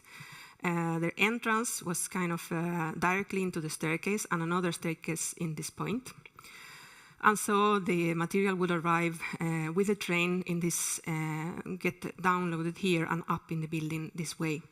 The structure, it's kind of interesting because it was built in the 50s, and they thought kind of differently at that point. The building itself has a potential built in the structure, which means that you could actually build 4 floors above the existing structure. You see that it's kind of a massive structure of concrete. And it's not only, this we discovered when we started researching the structure. It's not only because of the loads of the use existing in the building, but also because they had a provision of this building transforming into something else. I think this is interesting to learn from. One of the main aspects, I think, of working with transformative projects is that you get to understand other times' view on construction, and there is so many qualities that you get to learn from here that also sets the level of the intervention that you can make. It is a tool to me to be able to make the builders stretch out a little bit and say, well, you have to do at least as good as this, right? And so if you compare this with nowadays construction, even buildings that are, that didn't have a certain position or they were very kind of simple, they still have these qualities that today we almost dream of producing. This is where we are. And so the building, when we go and look at the structure, you can see that I love to look at construction drawings. These are construction drawings for the in situ concrete, where you see all the structural elements. And the main facade for the permit of the building, you see this difference in level. I forgot to remember that they were also careful about the outdoor in relationship to this fabric. There was a garden in the front part of the building. And so we wanted also to be reminded of this garden when we started suggesting the transformation of it. At the moment when we arrived there, it was very hard to see any type of garden here besides the almond tree. I got very angry with the builder because they decided to put the crane in the very place of the tree. And so this was probably a very good moment for them to cut the tree down because it was in a bad shape, but still I thought it was very uncareful and bad. But you have a certain limit of amount of decision making. And so if you see the building, to describe this situation of the structure, you see the permanent structure is very clear, and then the roof is made out of a very thin and temporary, you would say, wooden construction. So when we got the commission, the client had already decided that this building that was in use for offices would expand with 4 floors above the original building. This was challenging in order to keep or to make the old building not get dominated by the transformation. We had to really think through what type of architecture this place or tone of the architecture this place would actually hold. So the original building would get elevated and not pressed down, and it's not simple when you are adding twice as much as the volume as the original existing volume.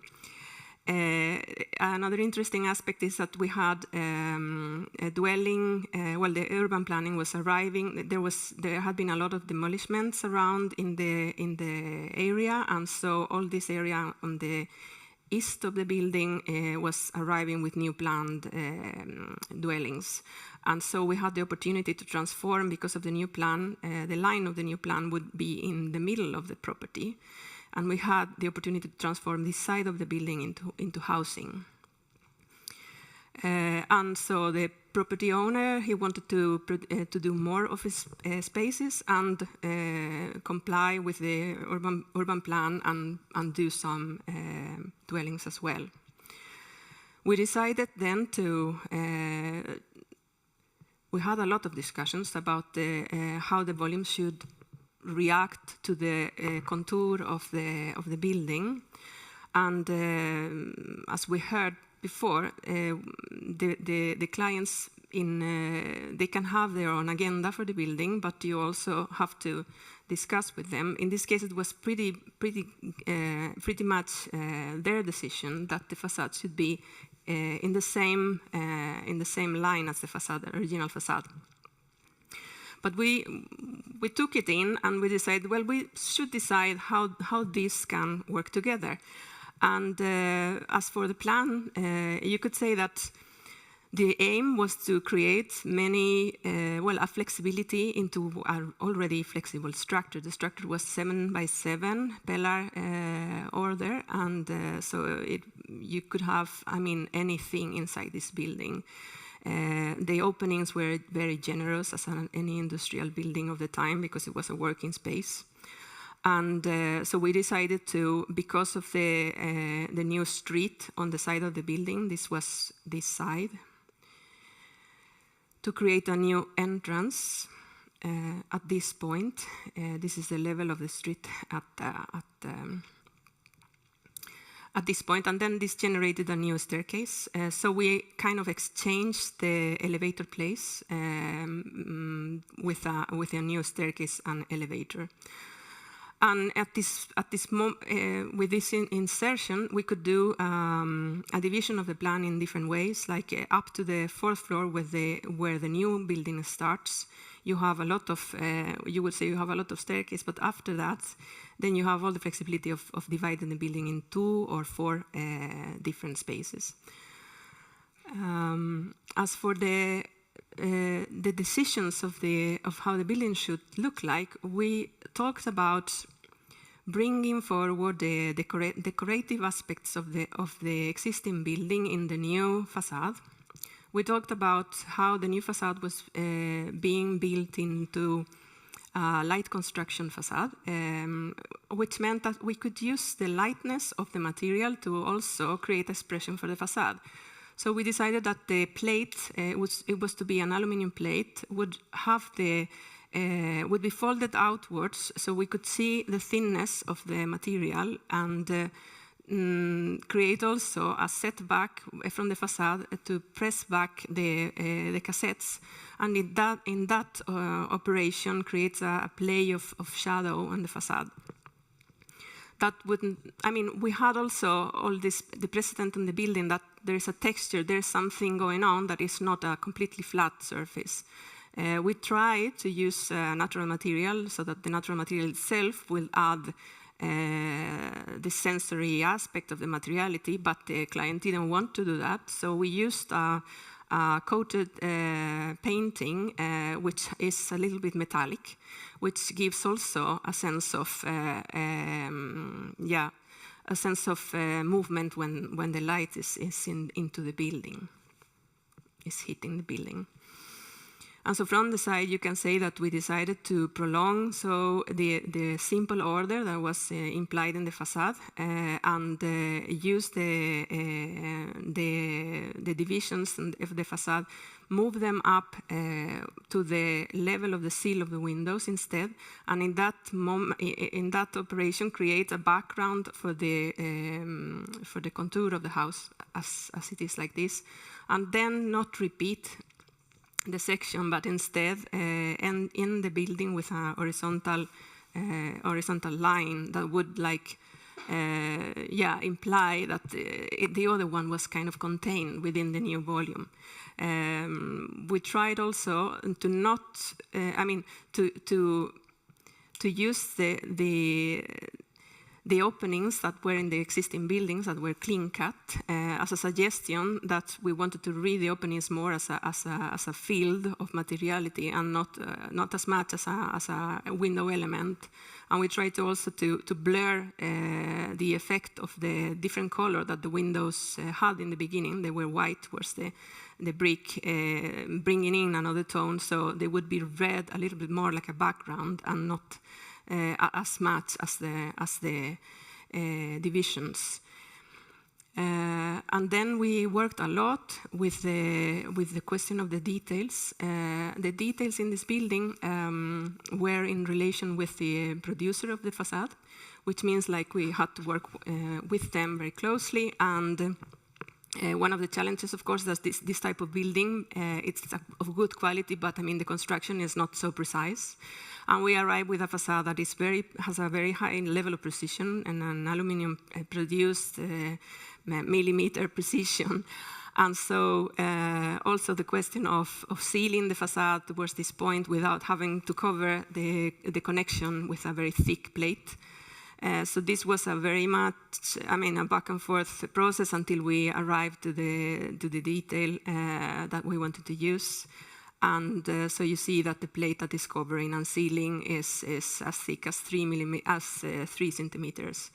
I knew from another project that the plate would be enough, stable enough and flat in aluminum with a thickness of 3 millimeters. We had tried that in another building, but we tried also to make this horizontal and vertical flanges thicker. And then there is a playful way of doing that using the original outfolded plate covered with a double folded plate in this direction. So this is how we work as forward, upward in the building from the original structure's geometry in the new structure. So that's how the composition is thought.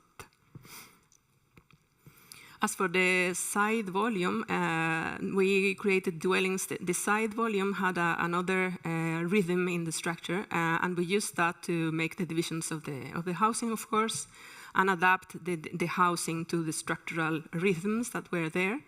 And so we introduced an element of a stair, and the stair, as you see, the section, it was lower at this point, so the stair that maybe had been easier to see from the entrance upwards in this direction, we kind of turned it around and made it being a lantern to give light to the back side of the apartments. It was row houses, small row houses, 10 of them. Sometimes it's also more difficult to do simple details than complicated ones, or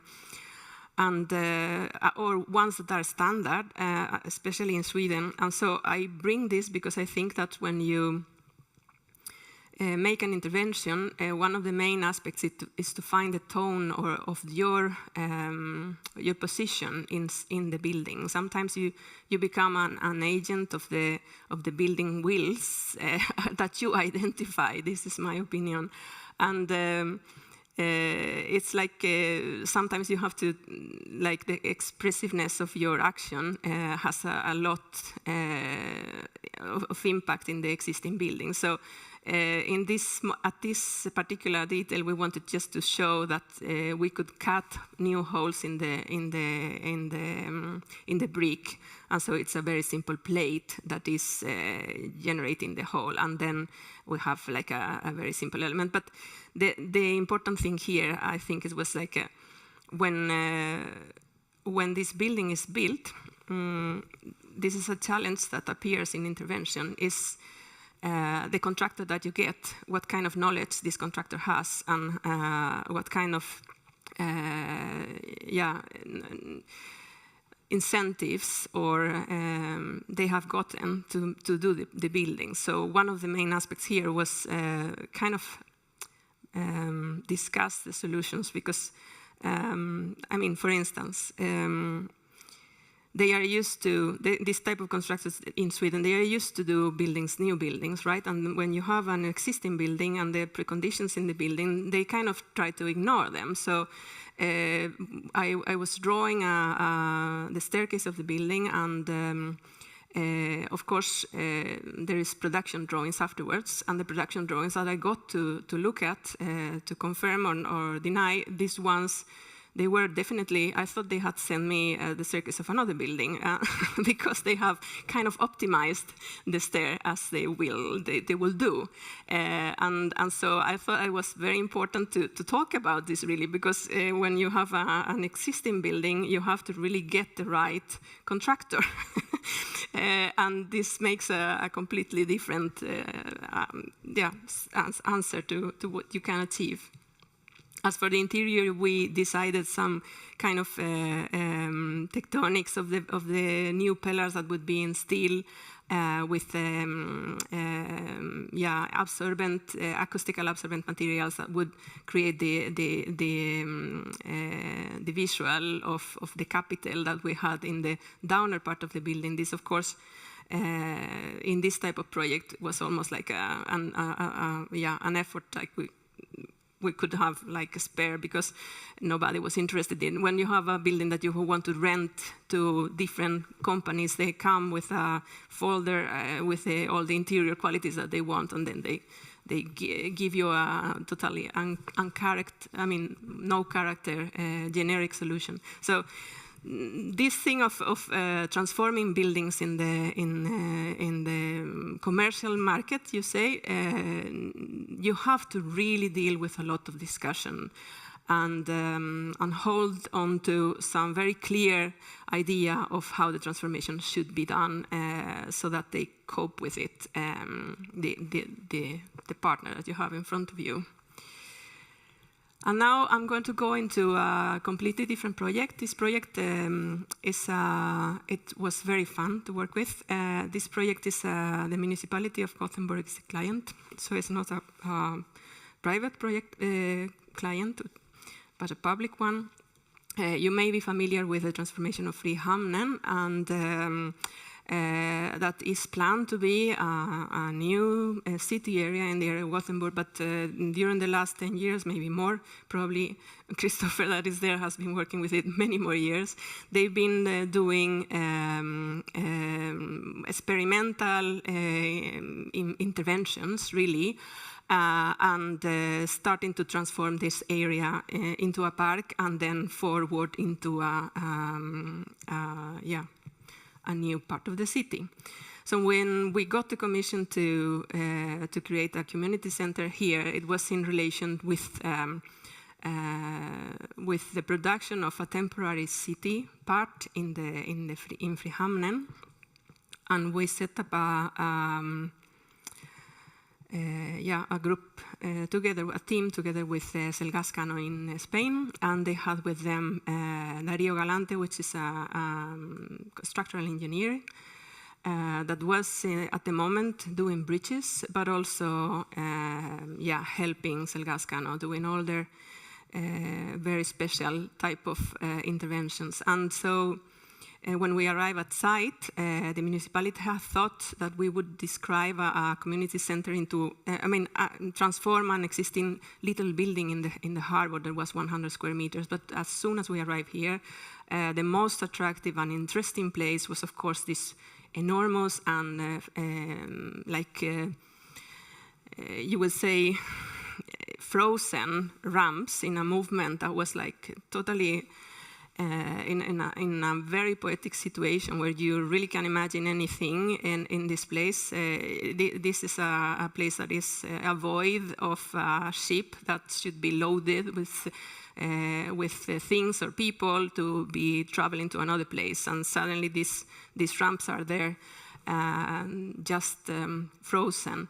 And so the edges are also some places that have an enormous attraction. I think you always need to get to the edge, right? So this place was calling to us in such a special way. So we really talked to the people in the team from the client side, which is from Elstranden and the municipality. And we arrived to the conclusion that we wanted to explore this together. And we got the opportunity to do this, which is fantastic. I think in transformation projects, if I would wish for something in this moment where we try to accelerate the transition, to see these projects as a more normal way of acting, I think the effort of doing experimental projects is very important, and that we create space for doing those. So the ramps, as if I would systematize the structure of work as we do, the first we do, of course, is to look at the structures. The structures would hold, we thought they would hold the new community center, and the new community center would be a space hanging from these ramps. So this was the idea. And so we went to the owner of the ramps. The ramps are not a building; they are infrastructure from the harbor. And there is this engineering firm that was called MacGregor. They wanted to ask us for a. They have the patent of the calculations of the ramps, so they wanted to sell this to us. It was very bad.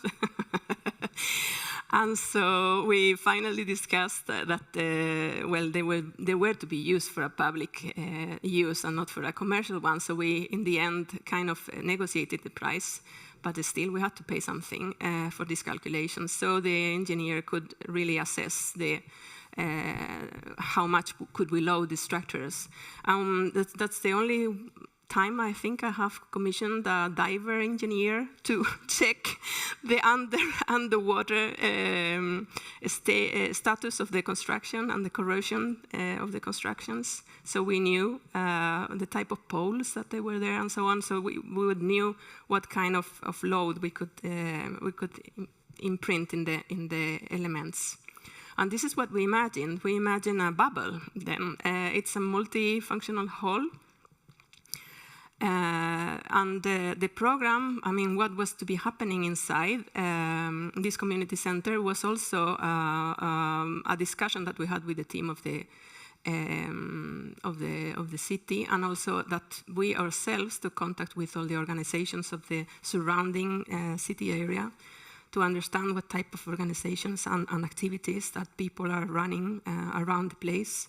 Because we wanted, once we could create this space, we thought it has a prominent view from the city center.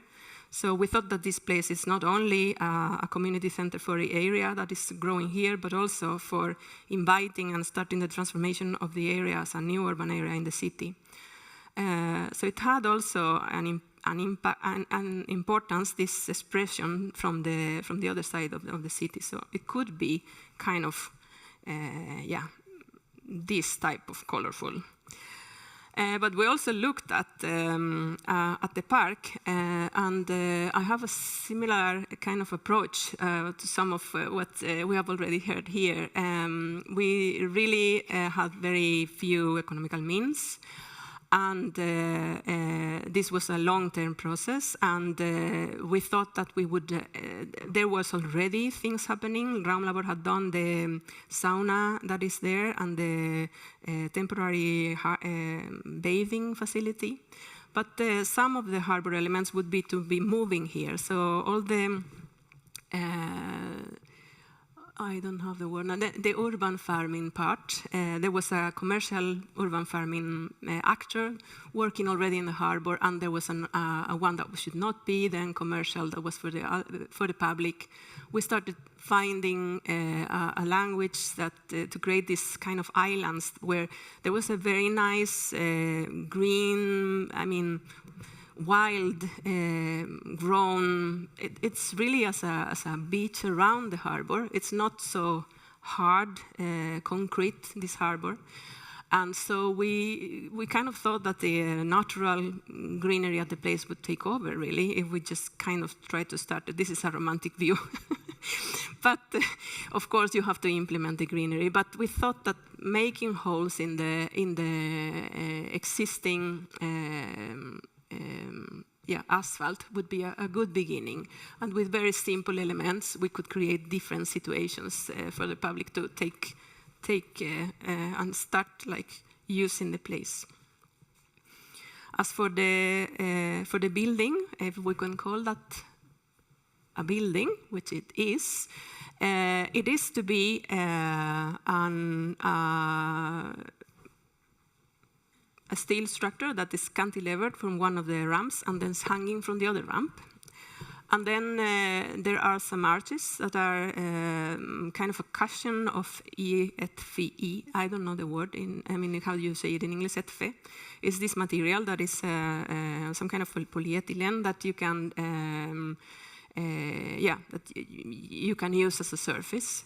But though it's high pressure air into the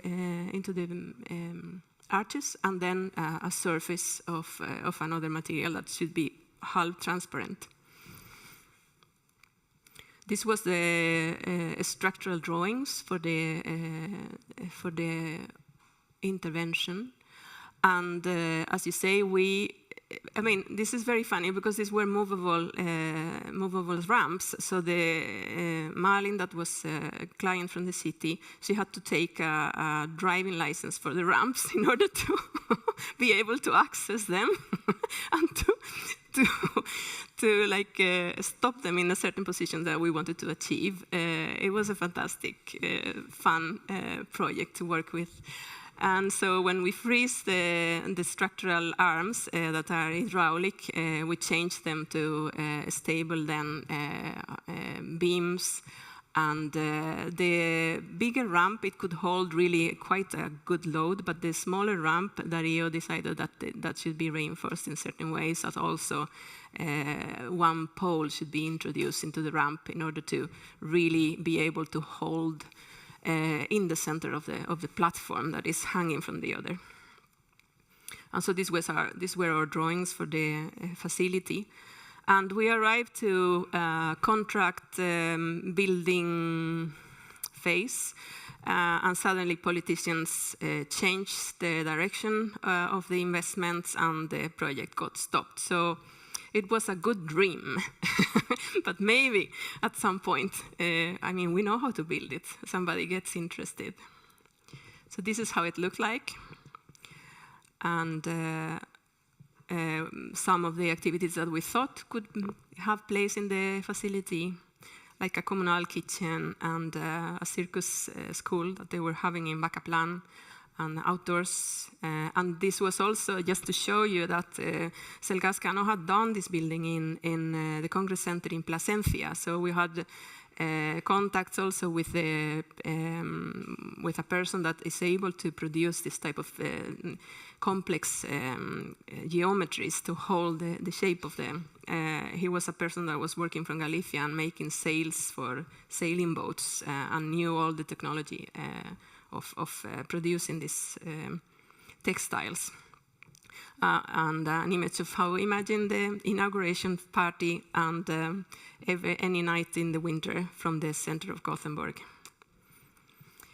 And so the last project, I was thinking that it would be interesting in this. Maybe it's time for me to run, or how much time do I have? None? All right, but then I just name it. This is a report that is coming out in May. We made a practice-based research project. It was an open call from ArcDes together with the National Board of Housing, Building and Planning, the Swedish National Heritage Board, and the Swedish Property Federation. And it's a practice research. Then it's just 3 months plus 3 months of analysis and proposal.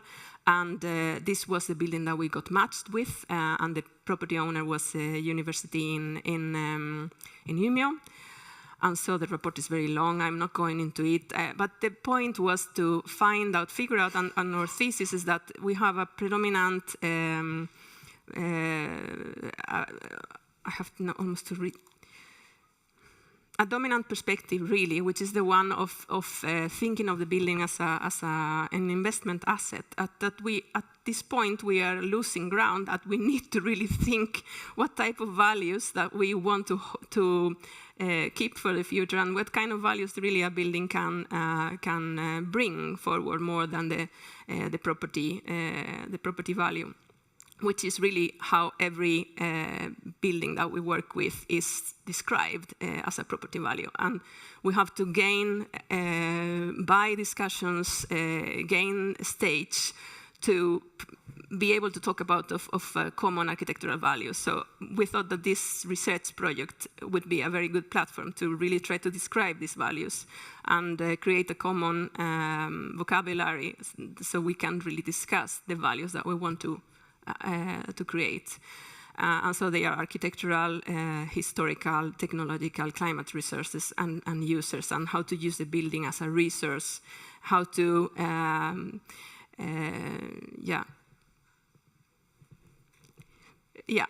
treat the buildings better, and how to stop that much the demolishing trend that is being holding on too long, right? So yeah, I just go through the analysis, the typical architectural terms that we run through the building's life. We were talking about the building as a thing that has a life in connection with Latour's description, and we describe what architectural integrity is. In order to be able to intervene in a building, we need to be able to describe what is that is not possible to change. And we connected the building with the historical narratives that are that this building is representative for, together with the architectural historian that was working with us. And we described a program. This is also something that we wanted to say in the report, that we think that when you have a program that should be implemented, like a program that has an agenda into an existing structure, that is very problematic. I think the program has to be informed. It's like almost working on the other direction. You need to read the structure and then, create a program that works well with this structure. And this was our suggested structure, and the way we work it with parallel drawings of spaces and transformative drawings where we could follow up the elements to be recycled versus the elements to be dismantled and so on. Yes, thanks.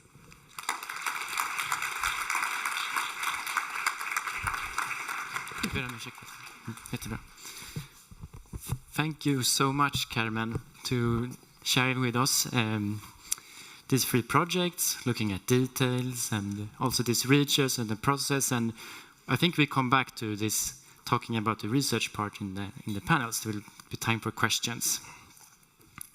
But now, as our 4th speaker, we will welcome up Jonas Janke from Berlin, where he is one of 4 partners in the P+ practice.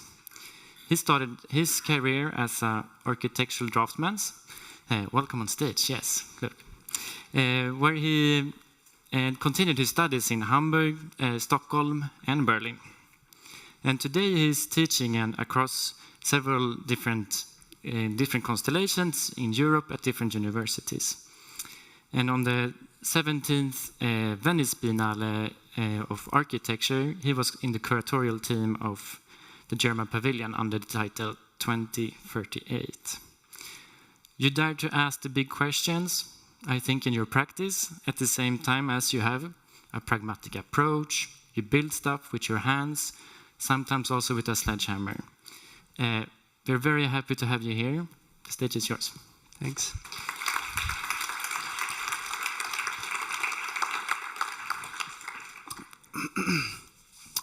Many thanks for the kind introduction. It's really great to be here. It's my first time in Lund, actually. I had the pleasure to already arrive yesterday, and I had the opportunity to be a guest crit in 2 studios, in transformation studios, different scales. Super interesting, so very happy to be here. Short note, during the process of transferring the presentation from Mac to Windows, it changed the text font It looks now a little bit more lovely, but I guess it's fine. But okay, let's get started. I have to say I really had hard times and were struggling with the title of the symposium, Revive and Destroy. Is this an observation of two poles that are happening out there, or should this be somehow a sequence of actions? In order to clearly position somehow our practice, I chose the title of Stop Demolition, from Past Impact to Future Value. And I also decided, in order to really show you our position more clearly, how we work, how we think. This, of course, would actually take like 3 to 6 hours, but I will give you somehow a quick and as fast insight into our practice, into some best practice examples of us, and yeah, let's go. So in general, B+ is working at the intersection of theory and practice. And I want to start with quickly introducing the entities that we are somehow working in. So there's, of course, B+, the collaborative practice, mainly exclusively focusing on adaptive reuse projects. That's us, by the way. So the practice is called since May 2022 B+, before it is known or was known under the name Brandelhuber+. This is due to the fact that Arno, let me take the laser pointer. That Arno is actually the initial founder of the practice, but in 2022, a kind of change in constellation of partners, and in continuing the practice happened. So we are now 4 equal partners, Roberta Jurcic, Olaf Gravert, Arno, and me.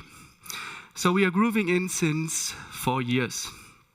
I would say that our practice is mainly considered as a very unconventional and weirdo-esque practice, and you will probably recognize this during the presentation, and we can also talk about this maybe in the discussion later. This is our latest publication. We got a 2G. But there's also, of course, an entity that is really much based in theory. That's a chair at the ETH in Zurich, the chair for storytelling and compressing arguments by narratives by Arno.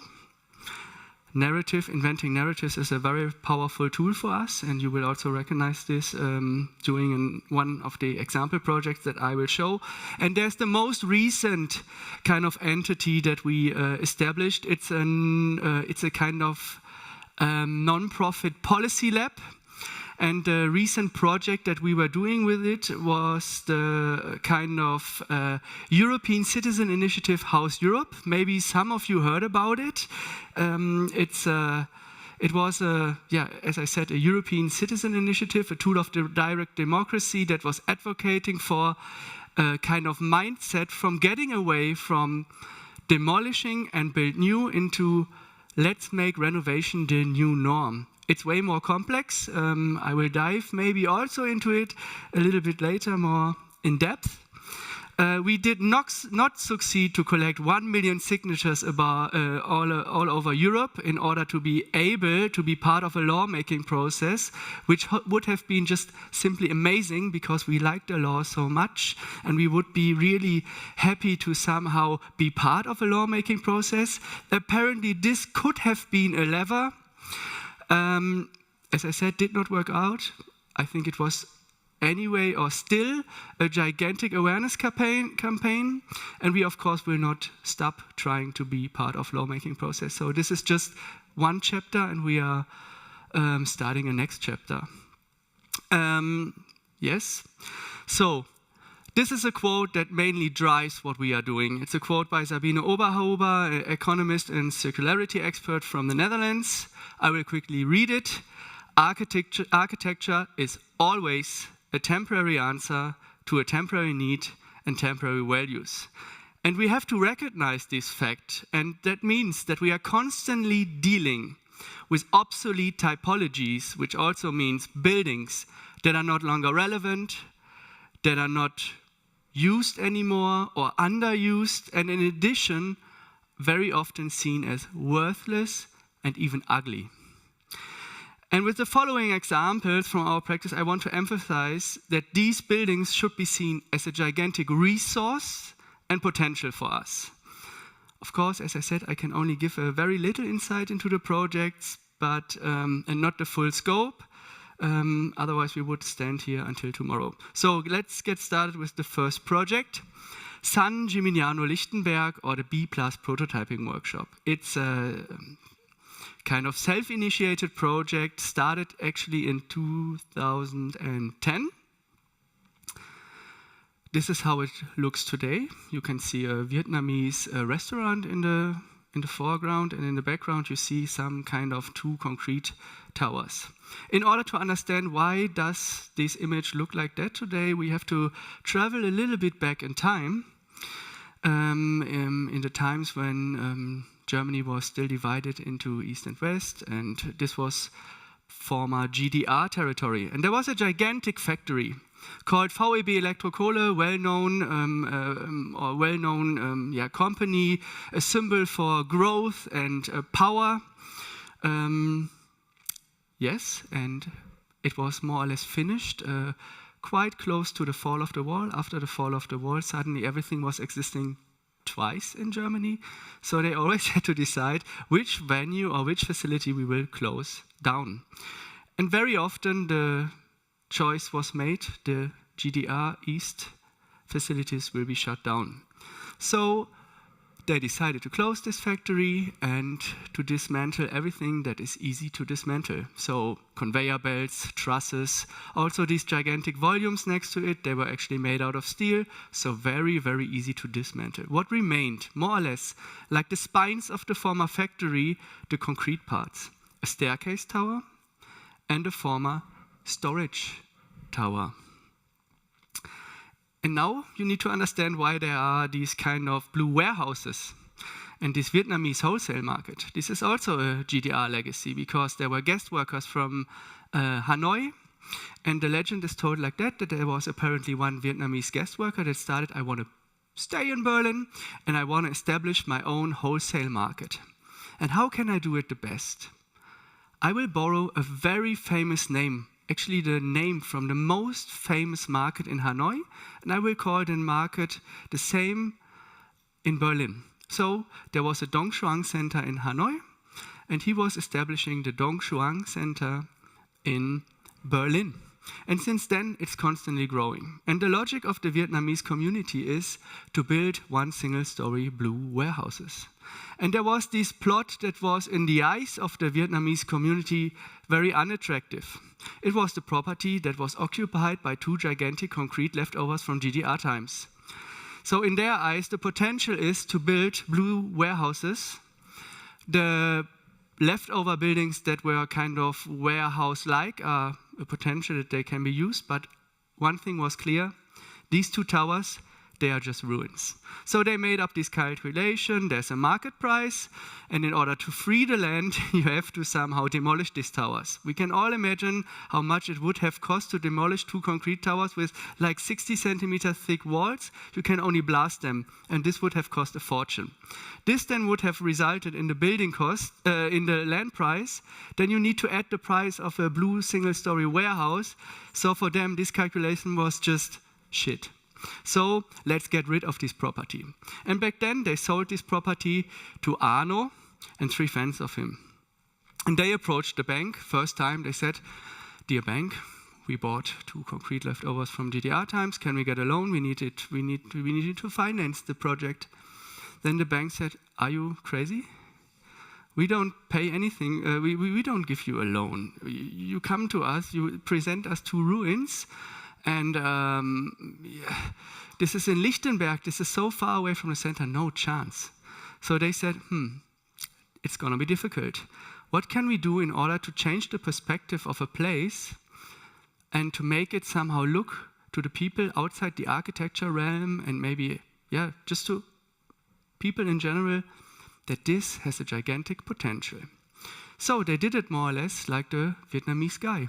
They were looking for a place that is somehow creating an entity, a new narrative for these concrete leftovers. So they were calling kind of this plot with the two towers, San Gimignano Lichtenberg. And San Gimignano is actually this very nice city in Tuscany, well known for its towers built by royal families. Each family wanted to have the highest tower. There was a competition mode, but we were not interested in this competition mode. What made it interesting back then was to adapt the image of a very powerful image of a touristic city where everyone somehow dreams of and says, I want to go to San Gimignano, I want to have the Dolce Vita vibe, I want to eat pasta, I want to eat ice cream, that's so amazing. So this is why we tried by inventing a new narrative for a place somehow to change the perspective. And then the project somehow was also published. There was nothing happening on the construction site yet. It was just kind of like the story that was like hovering above Berlin, like a rumor. Suddenly there should be a place that is called San Gimignano Lichtenberg. Some lifestyle magazines, some TV stations made some features about it, and then they approached the bank again. And they said, look, we have some publications. We want to do a project which is called San Gimignano Lichtenberg. Isn't that amazing? And then we always exaggerate a little bit. Then apparently the person from the bank said, oh, that's amazing. I know San Gimignano. My brother is traveling to San Gimignano every summer. And he told me about these nice towers, about the good ice cream, about the nice pasta. And you want to do the same in the former east of Berlin? How amazing is that? And as I can see, there are already 2 towers. Great. So we believe in the potential of this project, so we will help you to finance that. And this is how the project started. And now with a little bit of imagination also, the project looks like San Gimignano, like the original, no? At least a little bit. So I want to give you more insights into the building. This is a scan. This is what we basically did. Our aim is always to do the most with the least. And it was quite tricky. It took 10 years to somehow, from this buying process, to move into this tower. We are actually building, it was the biggest maisonette, or the highest maisonette of Berlin was created. So we have the ground floor in 00, and we have the first story on 31 meters 83. Connected by one staircase. There we made a special trick. In Germany, if you have a space which is higher than 21 meters, it's considered as a high-rise. If you have a high-rise, the rules for escape routes are way more strict. You either have to provide 2 escape routes or 1 super security staircase. A super security staircase is a staircase where nothing can burn. It's equipped with a super sophisticated machine that is constantly soaking out the air in order to create a smoke-free environment. And we said, we don't want to build an additional staircase, and we don't want to have this super sophisticated machine that is constantly exchanging the air. So we came up with the idea to check. I quickly need to jump. I will go to this. We realized that this former staircase had a lot of openings, and we said instead of putting openings in windows into the openings, we just put grills there.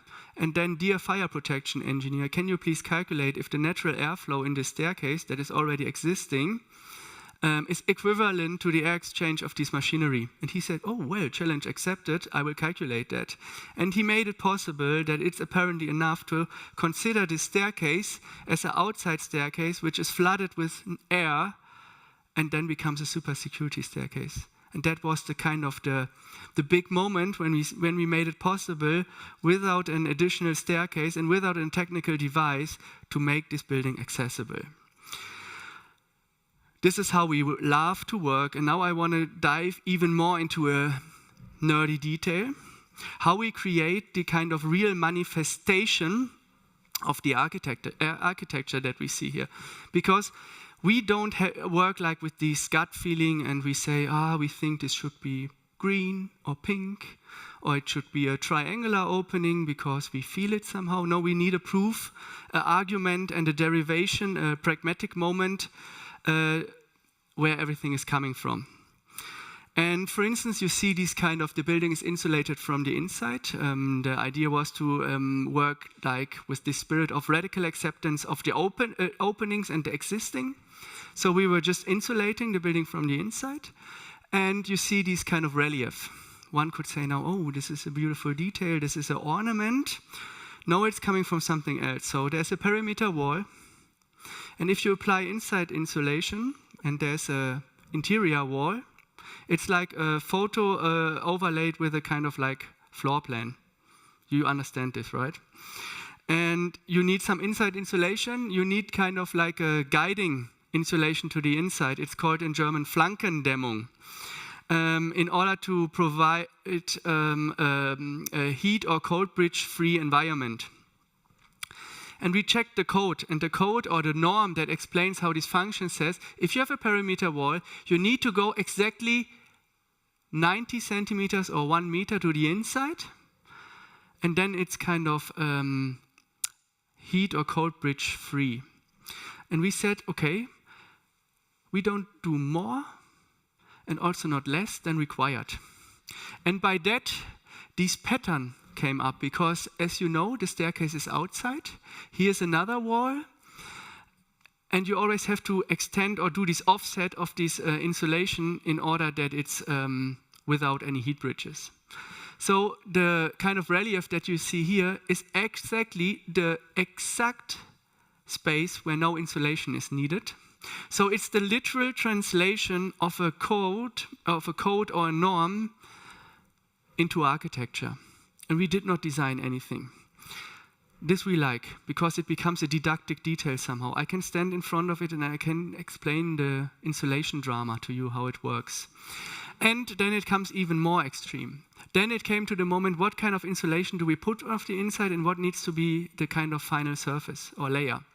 Then we asked a plaster person and said, a plaster and insulation specialist, can you tell us what is the best material to put on the inside? And he said, yeah, you don't want to have styrofoam, right? And we said, yes, no, we don't want to have styrofoam. Then I would maybe recommend you to take a product which is called Multipore. It's a mineralic, a little bit better, ecological-wise material, put it on the inside. It's like Ytong white blocks, very sensitive. So there was a protection layer needed. Then we asked this plaster person again and said, dear plaster person, can you say what is the cheapest layer that you can put on top in order to save and protect the insulation? And he said, yeah, I will take cement plaster, I will put it on top, and I will take a broom, and I will do that. And then we said, then do this. So if he would have said, we would take pink chewing gum and we do it everywhere, then we would also have said, then do this. So the outcome sometimes is very uncertain. We are very open how it in the end then manifests into the real kind of architecture. This is our pragmatic approach, and this is that weird moment when we sometimes don't know from the beginning how the project will look in the end, because we are process open. And we really need kind of the justification why we exactly need to do it this way. Otherwise, we are lost in this endless amount of solutions. And we don't like to stand there in the end and say, yeah, we just felt it, that it should be like that. No, we always need an argument. So everything that you see in this tower, everything comes from a rule, comes from a code, or comes from a pragmatic derivation. So everything is argumentative. Okay. These are the windows that we kept open. And to charge every project even more, we don't think like an architectural project as the only design of a building or an object. Every project is always seen as a kind of build argument, as an argument for change. So with this tower, we of course want to showcase that maybe the most ugliest building from Berlin can also become something else, that we should dare to work with architecture and the existing stock like that, and that we should not do the mistakes that we already did in the past. And we even charge this project more. We see it as cultural capital. That means every project is not just kind of like or especially in this case, every project is not seen as this object. We want to do something, and we also want to create, as I said, cultural capital. That means we are hosting events there. We are giving it to public institutions to do their events, symposiums, everything that you can imagine there in order to become a spot on the map in Berlin. And we also host, of course, own events there. So to maintain and curate the kind of cultural capital. And I thought somehow that it would be nice to also give virtually the hand or the mic to all of my partners. So I built in some video snippets of the other partners, and now Arno will quickly wrap up this project for you. So I realized that the sound is not working. So it's on the phone, I hear it on the computer, but I don't hear it here. I can do this. Where's the...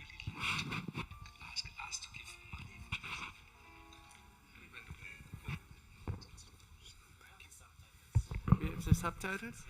I'm very sorry.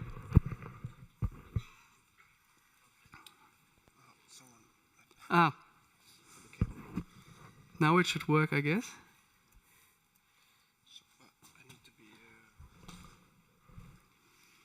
Let's see.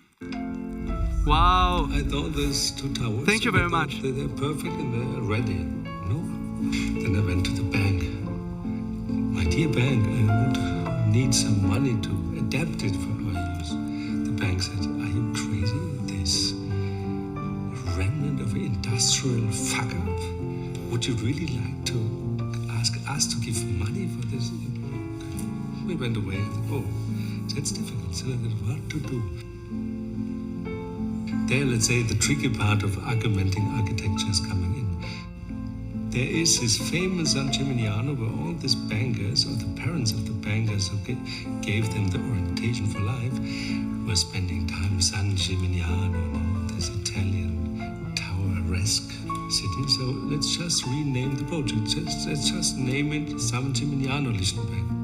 A former graphite silo in Lichtenberg is not something you would adore, but San Gimignano Lichtenberg, you are already starting to adore it, no? Just when hearing it.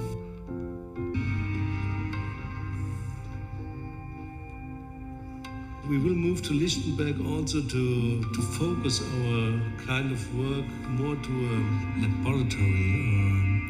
We could call it a model-making workshop. If you look at models that are not only the physical model that we as a representative model, but if it's about models of the world, thinking model concepts, this is a kind of feedback system we would like to install, like thinking models to prototypes, going back to thinking models. And this process is what we are interested in. So much more than the realization of architecture that we would normally call an architectural office, but some place where the world is modeling us and we try to slightly remodel the world. The last centuries, we produced industrial sites that we don't use any longer in the same way. But still, it's a kind of habitat that we build. It's a very simple cycle. So we did it. So best is we learn to use it in a better way, and maybe that's the point. I agree, that's the point. So I want to show you the first project that we did in the US. It was a former limousine garage, which was then bought by a non-profit art institution. That building was then looking like that. And we decided somehow to again do our usual approach, see what we can do with the minimal effort. So we realized that this building is basically made out of brick walls and prefab concrete slabs. So it was looking like that, these gigantic prefab slabs. And the only thing that we basically did is, because they asked we want to put a gallery in there, we need a double height space, so we were removing some of the prefab slab. That's the project. Now I take you on the construction side. So this is how it happened. So the slabs were removed, and we suddenly got a double height space with a mezzanine in the front and a mezzanine in the back. And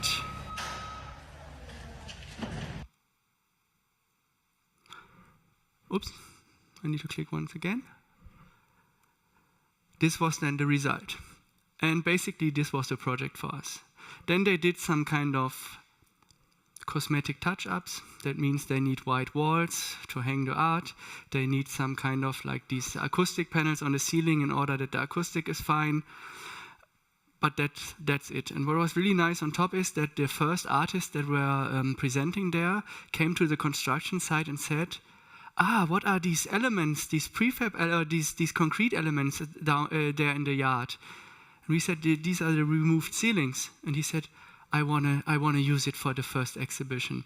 And then it was even nicer to see that these elements, they were removed in order to make this space usable again, or useful for this purpose, were usually considered as trash, but then even elevated into art afterwards.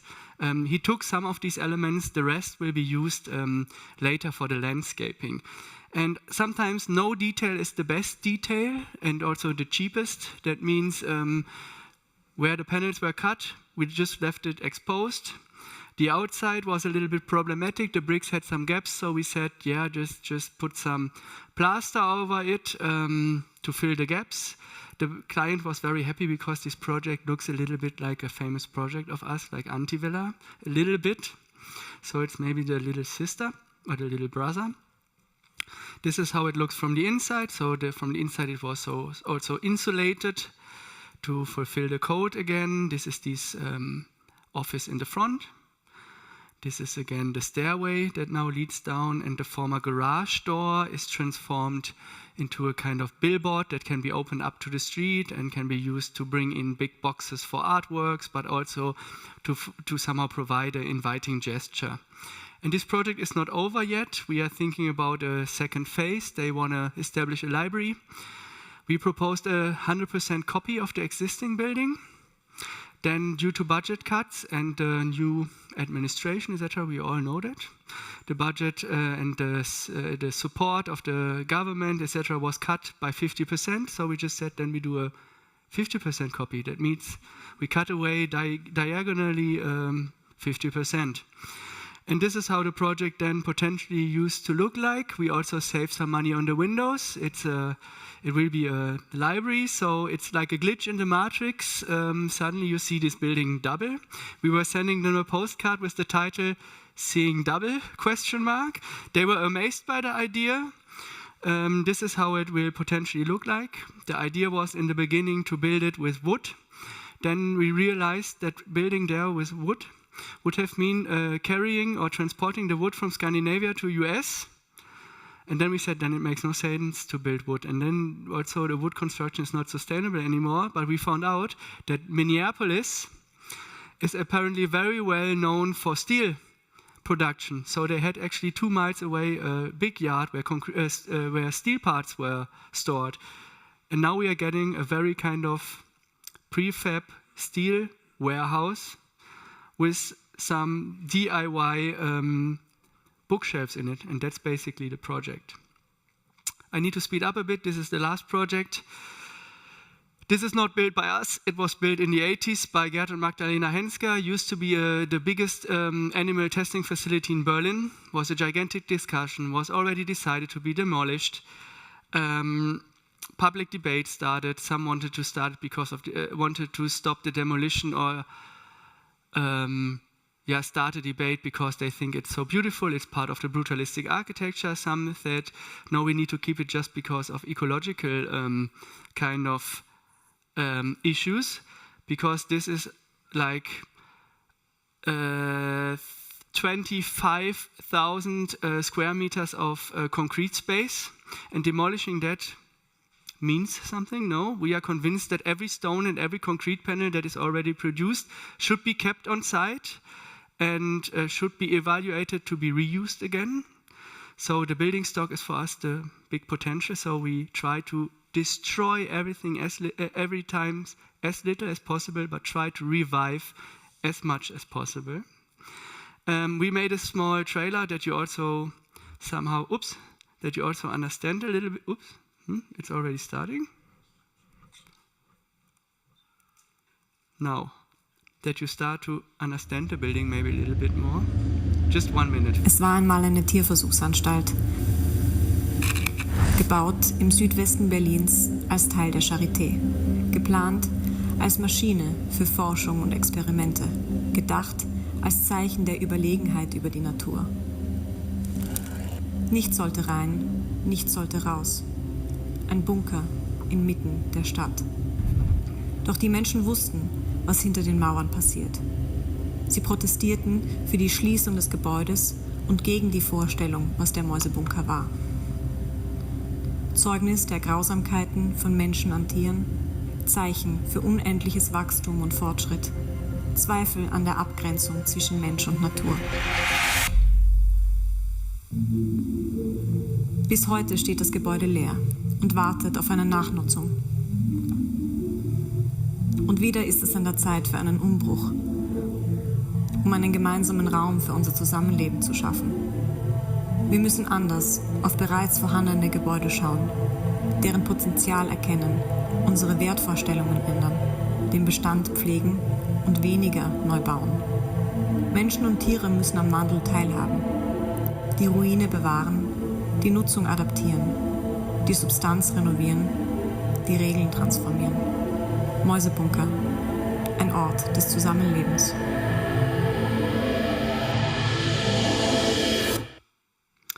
So the whole project started again with the invention of a narrative. I have to say it was just a study that we did so far. It's a long roller coaster ride. At the moment we are rather somewhere in a down phase of the roller coaster. The logic of this building was it was like a technical floor, a laboratory floor, and it was the sandwich in order to do all these cruel experiments with animals. And the idea of this narrative was to create a plot twist from an animal abusing facility into a, let's say, cohabitation moment. And that means the kind of coexistence of the human and the non-human kind of species, which means animals, plants, fungi, bacteria, etc. And how did we do this, or how do we do this, or what was the idea? We realized there are these kind of skeleton structure and there are these prefab elements to the facade. The idea is to just simply keep everything of these panels on site, and we were just flipping it. And by that, we create natural ventilation and natural daylight. That's it. Again, one decisive intervention.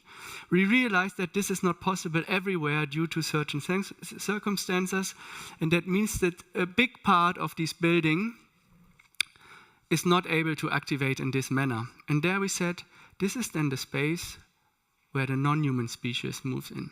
And we talked to philosophers and theoreticians about it, how to give really agency to the non-human species. And they said, you as an architect need to withdraw. Otherwise, you are kind of like this architect that is bringing a bee's house somewhere and says, now, dear bee, can you go in it? And then we do cohabitation. No, we just need to withdraw to really give agency. And if it takes 1 year that the first fox moves into that, then it takes 1 year. And if it takes 50 years that the first dove somehow finds its way into the building and reclaims somehow the building, then it's like that. But that's the really true way how to give the agency to the non-human species. The idea is that it looks like this before and like that afterwards. I will quickly hand over the word digitally to Roberta. She was mainly working on that project together with me. And the life cycle assessment, I'm sure you all know, but just to recap, it's kind of a way of calculating the embedded CO2 within the building instead of just looking the final building, looking throughout its whole cycle. So from the construction side, from extracting the materials, what was put into the building and so on, because today quite often we hear about the passive buildings and we hear how they are great and they are not doing anything in terms of CO2 and they stay neutral. But we need to understand that in order to put a passive building here, we would need to demolish this, which already has embedded CO2. We would need to build a new building, which would be additional load of CO2, and only then it would become carbon neutral. And if we want to take seriously all of the estimations that we have regarding the climate crisis and until which year we should actually be climate neutral. We see that we don't have kind of infinite time, and if we do now a lot and then it will pay out in the end, it's kind of, we understand there is an urgency, and even if you put on this place a carbon neutral building, the amount that you already invested in it, you kind of can never pay back for that. So we calculated that actually removing this building would be an equivalent of 13,000 CO2 equivalent, which would mean Tiergarten is the kind of the most beloved Berlin park, and the amount that Tiergarten can bind of CO2 in 27 years would result in demolishing this building. So this demolition, it's imagine Berlin without the Tiergarten for 27 years. This was kind of like a very powerful image that we provided in order that everyone understands what does it mean when we are demolishing a building like that. Berlin, 27 years without the green lung of Berlin. This project traveled from academia to our practice and was more or less like a kick-off moment of the kind of European citizen initiative that we did, because we had to recognize some facts. We had to recognize that we are reaching the capacity of our system somehow. There are big actors that have a lot of force. We are confronted with this fact that the building sector is responsible for 38% of the global CO2 emissions. That means we as architects are part of the problem, but we can also be a part of the solution. Therefore, I mentioned it in the beginning, we did House Europe, European Citizen Initiative, and Olaf Grawat, the other partner, was mainly kind of taking the role of the campaign leader. And I now want to quickly hand over the word to him, that he explains a little bit the background, how we arrived at House Europe, and then maybe one more minute, and then I'm also done. So I know I'm exceeding maybe a little bit, like 3-4 minutes. I hope that's okay. So here's Olaf. There's something that most of us don't realize, which is that every minute somewhere in Europe, a house is demolished. Every minute. And it's not by wind, floods, or fire, but by human hands. And honestly, this is something I don't get, because it's not only the walls and the roofs that we demolish, it's the memories, the communities, and the sense of belonging that we demolish too. And all of it at the cost of the people and the planet. So the question is, why do we even demolish buildings, no? As an architect who works on renovation, I can tell you it's not because these buildings are broken, and it's not because they cannot be renovated or fixed. It's also not because we want to save energy or build better buildings for those who currently live there. In one word, profit. Today, real estate is the most valuable asset in the world. So a majority of the global money flows into the buying and selling of property. And I ask you, what promises most profit? New buildings, central apartments and trophy offices. In the logic of money, the old can never beat the new, and this fuels a constant cycle of demolition for new construction. Because in the logic of real estate speculators, every building is up for demolition, and this is something you have to understand. No, really, every house in which you live that promises more profit is up for demolition. If it's not heritage protected. Because to speculators, your house is a commodity, it's a good, and just like an old toaster, you don't fix it, you replace it. So why is demolition so profitable? Well, essentially it's a question of values. So in our current system, the value of a building is measured only by its price. So in our real estate system, value and price are the same. So if I ask you, what is the value of a house? What is the value of this building? What would be the answer? Well, in a world in which value and price are the same, the answer shrinks to a few economic factors. It's very simple. It's square meters and land, location and market potential. So this is the base how real estate speculators calculate. It's the base for their strategy. So they would buy land, they pay the price for the building, they clear the land, which means they demolish the building, they build a new, so they add the construction costs and they divide it by the square meters. Essentially, this is what real estate speculation is about, how much profit you can extract from an existing building and how much money you can make once the old building is gone and the new one is built.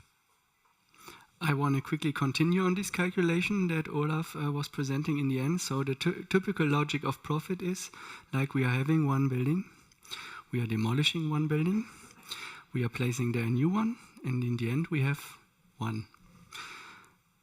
We would like to maybe introduce an alternative logic of profit, that we value the existing, that we are keeping the memories, that we are keeping the sense of belonging, that we are keeping neighborhoods.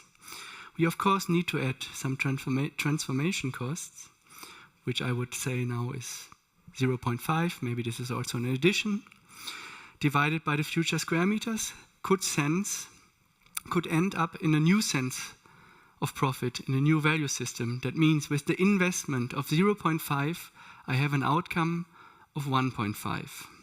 And therefore, I would like to end more or less the presentation with the question is, what if every building is considered as heritage?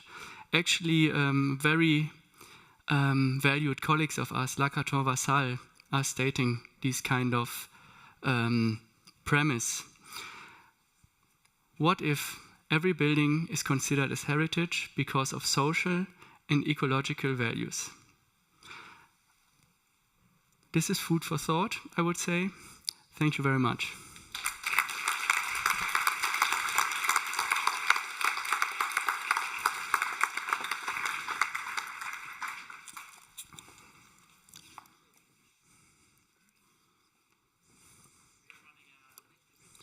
But I'm very sorry. No, we started late, and no worries. Okay, we started late. Sit here. And I will start by inviting the public for questions, of course. I know you have many. I also have questions, so I can also start by... It can be every question that you can imagine. Like, it can be about a detail, it can be about a name, it can be whatever. Feel free. There's no stupid question. Yes. Thank you for your presentations and the look into your practices. I think you're very generous in sharing the anecdotes of your processes, the people you meet during your projects, your thought process, etc. A lot of similarities on how you kind of approach this existing environment. How do you work with the existing environments? Sometimes provocative, but very, very thoughtful in some ways. I would like to ask, often you talk about storytelling, but in your part it also came back to some type of educational role as architects in your relationship with your client. How have you worked with that, Carmen? I think it's out of necessity, because I don't find communication otherwise. It's like you need to create the platform for the communication about architecture. I think you are very good at that. I mean, you create a platform of communicating in a way that's completely different. And I mean, it's straightforward, like completely logical. I'm more in terms of trying to explain the value that we are adding to by doing the architect work. So many times the discussions are about spaces and and in transformation it's about describing how you, by adding a program, can enhance the qualities of that particular space, for instance, or it can have to do with how we should build this for having a good relation or in connection with the architectural idea, how we build this particular addition. So it has many dimensions, I think. And in your storytelling, it all seems so easy. Yeah, I have to say it's not that easy as it seems. First of all, we all need to understand that we are a highly ideological office. We are lucky that there are clients that approach us and say we share certain values with you and therefore we would like to work with you. There are sometimes misunderstandings that clients come and say, we want to do this with you, I want to have an anti-villa as well. And then you need to explain, that's not that easy, we cannot replicate it like this. Every project is more or less is unique, kind of, in a special way. And then sometimes we have to realize that we have to say, I'm sorry, it's not a match. we cannot work together. Otherwise, the both of us, we would be just disappointed. So therefore, sometimes a project is not happening. And that's just the brutally honest reply. And that also means that we sometimes then have to adjust somehow our business model and have to say that if there are not enough projects, then you need to teach more. I mean, we rather do this instead of starting to do shitty projects. I will complete also that in a certain way, our job has to do with this communicative aspect very much, because we are running a project in collaboration with so many actors. So if you were thinking of the discussions that you have with the municipality and the discussions that you have with your own client, the ones that you have with the contractor, the ones that you have with the critics that are producing protest about what you're doing, whatever, all these levels of communication, I think there is the language of architecture. I always get back to that, and you can understand that as educative, but I understand it as this is my language. As much as I need to talk in your language, you have to talk in mine, because otherwise we don't understand each other, right? So somehow it's working with describing the values in architecture, I think is very needed in order for us to talk about architecture and not profit or whatever else, because otherwise we are running into running the business of the client instead of running our own agenda for whatever we're doing. So I'm very much into keeping the integrity of the architect all the time in connection with the integrity of the project that you're making. And I think integrity is a very good word. Because you are losing ground every time you're starting a conversation. So yeah. I mean, that's very beautiful, that to fall back on our core profession in some way is what you see as a very strong way forward.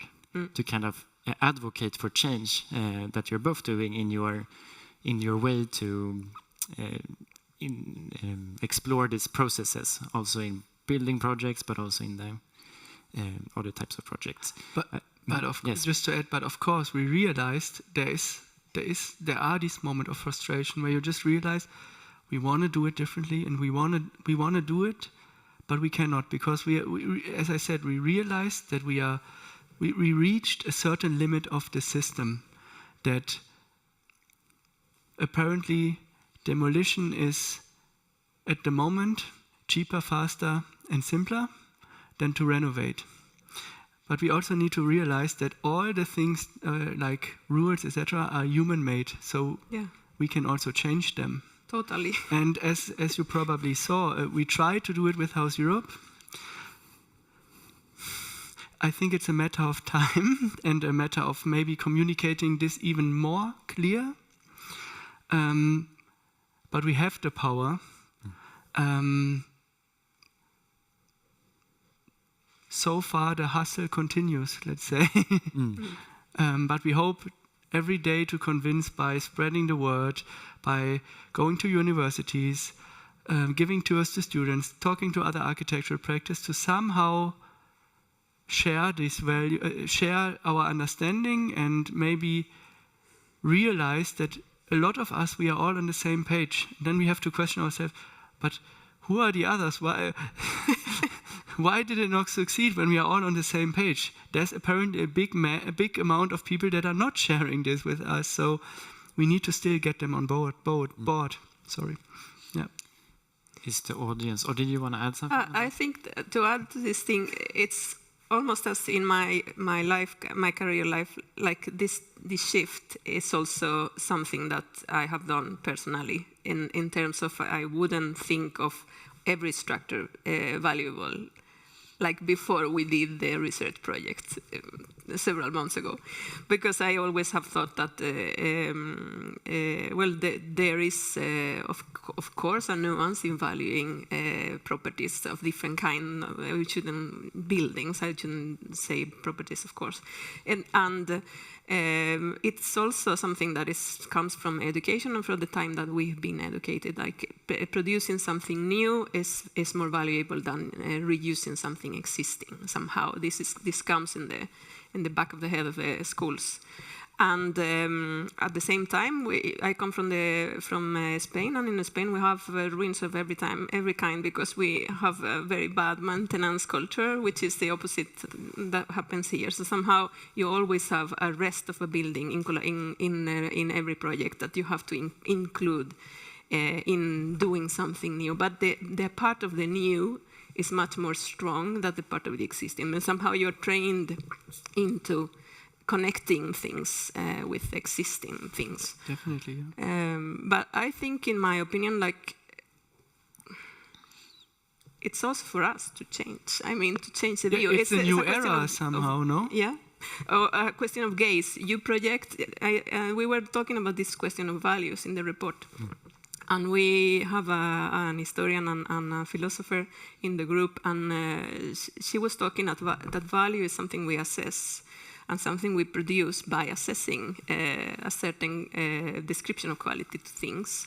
And so we can renegotiate value assessment. And so we do also in different years. I mean, or we can recall how we thought in the 1800s or whatever. So it's happening all the time. We are reevaluating how we assess value to things.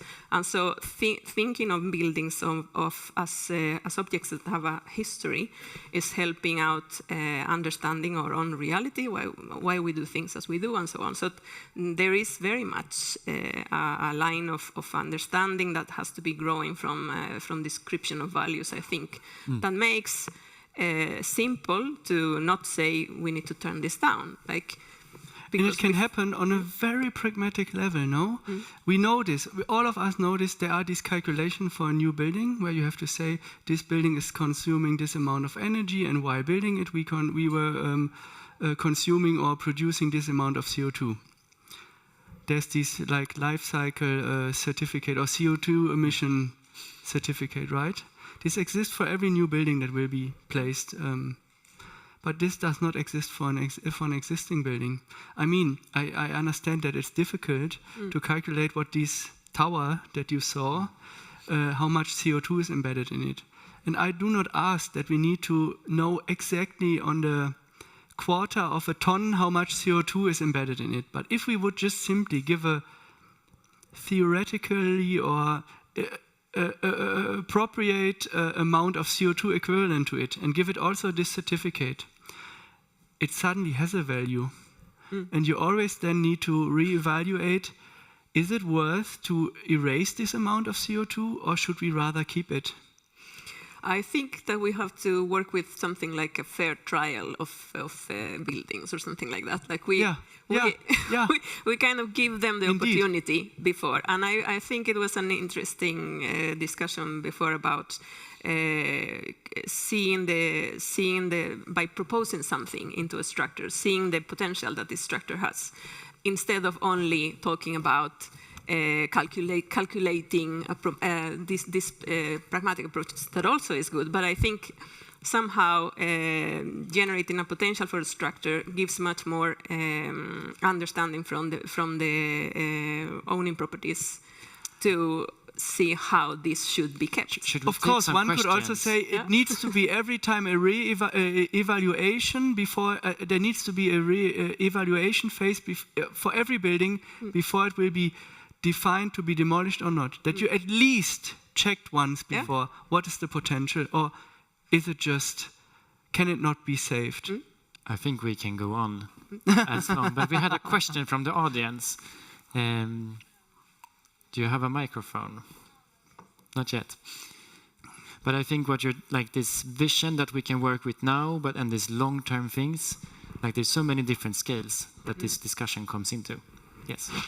Yeah, thank you, especially also for this architectural integrity in Carmen's lecture. And I love the expression of that it's about cultural capital in the work of B+. And I'm always a bit nervous to speak in the microphone. I have an honest question, or I have a reflection of the work of B+ a little bit. Because in the past, I've felt sometimes how important is it as a practice for Brandluber or B+, to do iconic, outstanding, exceptional architecture. And now with this also movement to having now an equal partnership development right now, I really feel this cultural aspect in the work. It's not so much like a male-driven, maybe big ego architecture practice. Not saying that it was this because we. No. I'm not saying, but it takes so much energy. It takes so much frustration, strength, ideology to do this. Highly. That's very nice to hear. Demanding work. It's demanding. And now I see this freedom also in this approach in terms of, I was wondering, I mean, they take a lot of risk also as an office, sometimes even investing or co-investing himself or themselves. So I was wondering how big is the influence of economical calculation in the practice? And is it a way of experimenting spatial-wise architecture? So keeping the role as an architect for designing and for doing architecture, which is exceptional. So first of all, thank you for the kind words. So we do strongly believe, all of us, that the time of these star architects that are building their own monuments is kind of over. We have different responsibilities. There is no space for these egos and the ego shows. In terms of these, how we manage to create these, let's say, prototypical projects that then serve as role models for a broader, let's say, interdisciplinary discourse. I'm very honest, most of them are self-initiated projects by Arno, and he was back then, for instance, in the case of Brunnenstraße, in the case of Antivilla, and in the case of San Gimignano Lichtenberg, he was the architect, the investor, and the developer, more or less, at the same time. He always says, I cannot sue myself. That means I can do exceptions and I can do prototypical attempts to build. And he was just brave and did it. And they could have failed, but most of them succeeded somehow. And that he just dared. And this pays off. We are a self-sustaining architectural practice. As I said, there is a balance. Sometimes there are more projects. There are then sometimes more, let's say, in Germany-based projects. At the moment, we are very lucky that we have several projects also in the US. We entered the US market because apparently there is also a kind of like renovation wave and transformation wave. And we are there somehow regarded as a certain unicum.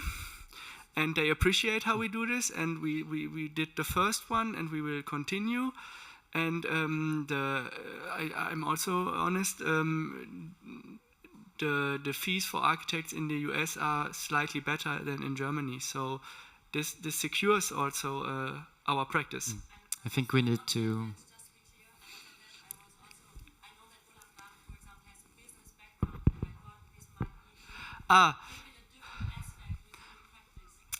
Okay, then I also have to say, okay. In general, the four partners, we are very different in terms of what are our backgrounds and how we think and what are our kind of what we like to do. I'm a very technical and let's say a hardcore architect. I really want to see how I'm convinced of this sentence: practice what you preach. So I don't want to just talk. I want to also do the reality check and see then how this building performs that we are envision. As you said, Olaf has also an economic background.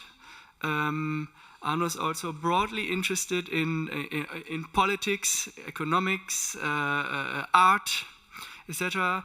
Roberta is also very strong concept-wise, etc. So I think we are just complementing each other, and we are also open to define what the architectural scope actually is. And we think that it's constantly like widening up what belongs to the field of architecture. What are our responsibilities? What are our kind of, what can we do? What can we count as a job of us? And therefore we try to reduce this complexity of task, and we say all we do is architecting. I think we will end on that note. And thank you very much. I think it looks very bright, the future, after talking with you. Thank you.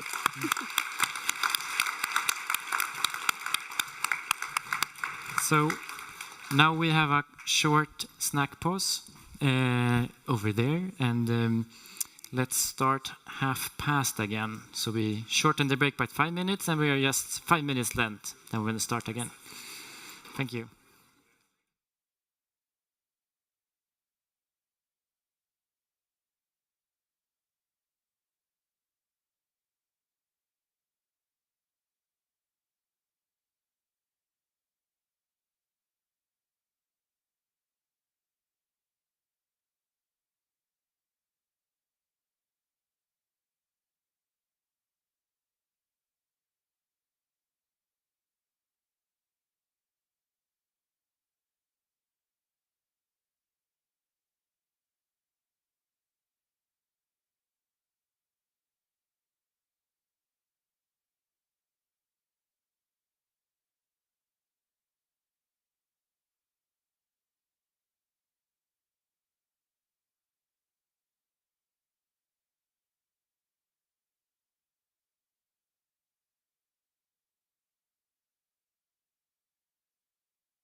Hello. Hello. Yes, it works. Awesome. Hello, everybody. Welcome back to the final session. Valentin, I think you need to do your trick again. I can see that you're having a great time, and we'll have the final session here, and then we continue to have an even better time in the bar, in the Fullskala Labbet, after this last session. Please, students, if you can sit here in the front, it would be nice. Please feel free to come forward. We are not dangerous here. So, welcome back to the third session here. During the second session, we listened to Carmen Izquierdo from Essential and Jonas Janke from B+. Energizing, two energizing lectures into the exposition of different aspects of architectural detailing, financial obstacles, reinterpreting codes and habits. All these things are so important in the architectural design process. So it's very enriching discussions here and lectures. And now we're looking forward to the last lecture, the final session, that will cover a slightly different aspects into this year's topic. We will focus on interventions to regeneration here. And this session will be guided by Jesper Magnusson, senior lecturer and the head of school here. So I give the word to Jesper and wish you all a fabulous session number 3. Thank you. Thank you for that. So, happy to see that at least some of you decided to stay, even though it's a late hour and we are all kind of packed in our heads. But it will be nice for you to take part in this last session. And it's Hector Mendoza who will be talking here. And he's an architect based in Barcelona, founder of the international architecture studio Mendoza Partida. His work focuses on cultural, residential, and heritage architecture. Developed primarily through international competitions and widely awarded as well, and published. He is a permanent professor at the School of Architecture in Barcelona, ETSAB, where he teaches in the Department of Architectural Representation. So please enter the stage, Hector, and the floor is yours. Okay.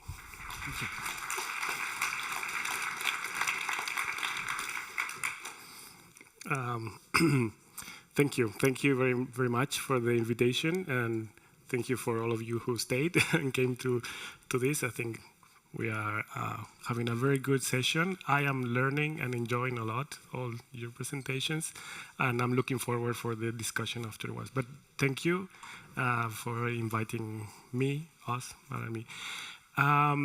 This is my second time in Lund. I was here like 15 years ago, maybe. I was invited by the Architecture Chamber to give a lecture, and it was the most beautiful spring day in Sweden. So everybody was drinking beers outside, and we gave the lecture to very few people, right? And so this is good that we have a full hall today. So we named this, well, I speak in plural because I'm not alone. I'm just representing a group of people that we work together, mainly my partner, Mara Partida, who is not here with us today. Okay, we named this talk Re-inhabiting Context, because in our practice, we look to combine the exercise of sensitivity, rigor, and common sense. We understand that geometry, matter, and emotions, architecture, come as a consequence of a careful reading of context. Context becomes the order of the specific arrangement of those historical, cultural, material, or geometric elements that are interwoven with the way of being, living, coexisting, building. This specific order, context, builds the common thread from which each of our architectural interventions are born. Okay.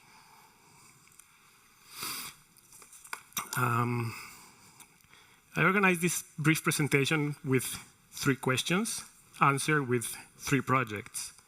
First one, is it possible to adapt an existing container to an apparently incompatible content? For instance, the subtle structure in Barcelona, the Camp Batlló, to allocate the city archive, which is a heavy structure. 2, how can an abandoned structure be revitalized and transformed into a cultural venue for citizens while preserving its spatial qualities intact? We refer to the old Yugoslavian bicycle factory ROG that is in the center of Ljubljana, to turn it into a public space for art. And 3, how can an industrial port be transformed into a cultural hub through the reuse of a pre-existing structure, as in the recycling of the silo structure in Kristiansand, Norway? Okay. We understand architecture as a field of opportunities where it is possible to recurrently explore situations of encounters between the public and the private, between the interventions and the pre-existencies, what to preserve and what to demolish. But before going into these 3 projects, I want to show some of the references that have become very important, they become tools in our practice. The first one is this Roman plan drawn by Giambattista Nolli in the 18th century. And for us, this plan is representing all the public spaces, but they are not only piazzas and streets, but also the ground floors of the interior spaces. So they become part of the city network of public spaces, interior as exterior. This is a picture of our office. We managed to hang this plan in our wall. And this is a drawing of our first project, the one we did in 2005, the first competition we won. It's a cultural center in Granada, in the city center, in front of the cathedral. And we wanted to explore this, this understanding of the special public space. Also, the interior of the cathedral becomes so large as the piazza, and our project is there. Then I wanted to show a similar approach in a Mexican museum. We opened a couple of years ago. It is the area of Mexico City with the highest ratio of crime and the highest population of children. So they decided to create a children museum in Mexico City, and we managed to convince with the idea of blurring the boundaries and introducing the exterior space into the interior space.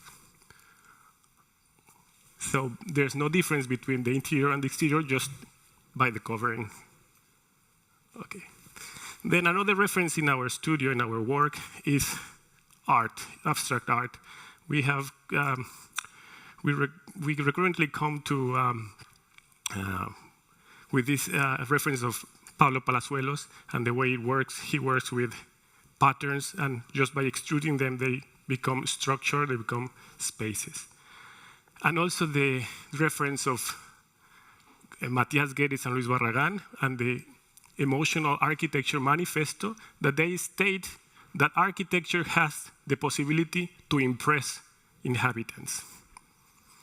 And we deal with that not only in plan, as I showed with public spaces, but also in section. No? We try to mold and be playful with geometry when it is possible, no? And in order to allocate life and blur the boundaries, as I explained before. And in this Mexican project, we play not only in plan, but also by shifting in sections. So we created different possibilities to interact with public spaces, not only in ground floor, but in different levels. But okay, let's go back to the topic, because the challenge, besides the 3 questions I mentioned before, is how to continue with this interest that we have in our offices in already existing buildings. No? So this is Barcelona. This is a former textile factory in a very, very good location in Barcelona. For those who've been there, they're just a couple of blocks away from Plaza España, and Barcelona Pavilion by Mies van der Rohe is really, really close. And it's a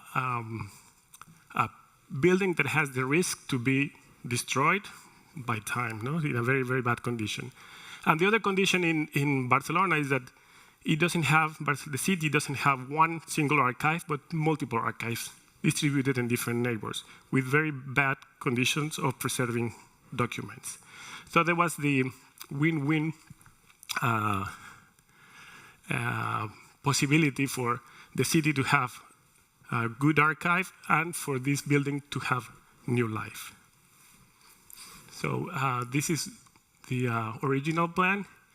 And also, besides reading the structure, the rhythm, the sequence, all the geometrical aspects, we saw that there were very few entrances to the inner nave of the building, just a couple of them in each floor. So for us, the challenge was to introduce city life into the ground floor of this interior nave as an agora place, and how to make this continuation of this exterior space into the interior space. So in order to do that, we created 2 worlds. I want to summarize it like that. We make the world for documents, world of enclosure, world of restricted areas, compact as possible, next to the other space that is completely porous, open, accessible, brightful light. You know? It was important to comply with heritage regulations. Out of these 50 structure frames or bays that we have in the building, the competition requested to preserve at least 7. We managed, by doing this, to preserve half of them. So that was a good point for us to win the competition. So here we can see the floor plan, and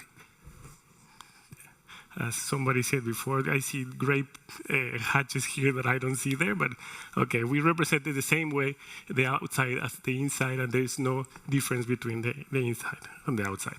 And you can see how these 2 worlds come together in this interior middle space that we managed to free and play in section and introduce light, more light into this space. So you can see different perforation of the existing exterior spaces, and also you are in the middle of these 2 worlds, the archive in one part and the public life in the other.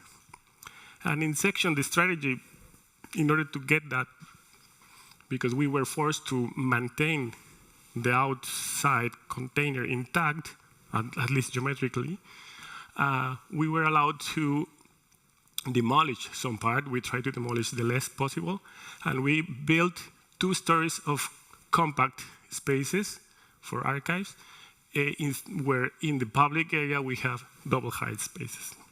So we managed to introduce archive space in a very reduced area.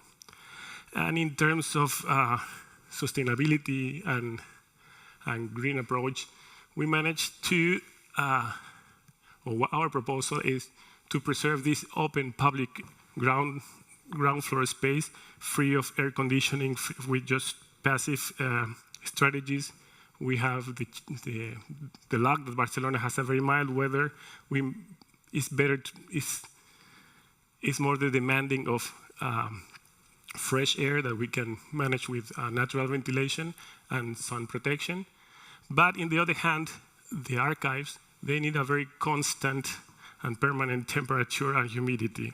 So what we did was the outside skin of the original textile factory becomes the box.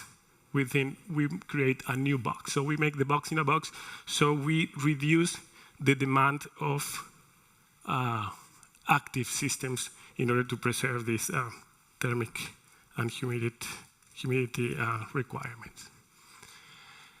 And we managed not only to recover the atmosphere of the nave with this peculiar structure that is cast iron with a mixture of cast iron and wood, the original brick layers, but also by having this opening, we have the chance to read through the section of these spaces. So this is the first project I'm showing today. Okay, so let's move to another context. This is what we found in Ljubljana, in Slovenia, the state that we found. The building, it was a high risk of destruction because Ljubljana is an earthquake zone. So there was statistically a possibility that this earthquake could happen these days. And so this building could just be collapsed. And the other thing is, as many other European cities along the rivers, there are some very interesting and beautiful riverfront interventions. So our building that is right here, it used to be in the outskirts of the city center, but nowadays it's right in the city center. So how can we relate this large structure with a very subtle urban fabric? No? So this building was listed. We were required to preserve the whole volume and also the interior aspects of this space. It was a very shallow nave with openings in both sides, and it's the first reinforced concrete building in Ljubljana. So it was a lot of interest in this building. And in former days, riverfronts were the back side of a building. The front facade was in the other side, in the park side. So this is the state we found the building. And as you can see, all the ground floor is blocked, is closed. It's not like they closed the windows, but they were built like that. It was fake windows in order to make these proportions right. So our first approach was to open up all these windows, and make them doors and complete transparency towards the interior. The other operation was to have open art terrace towards the river, and you can see here the special operation.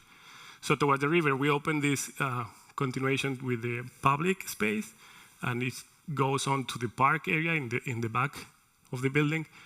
But in order to preserve all the special qualities in the interior of the naves, we decided to add a very light infrastructure.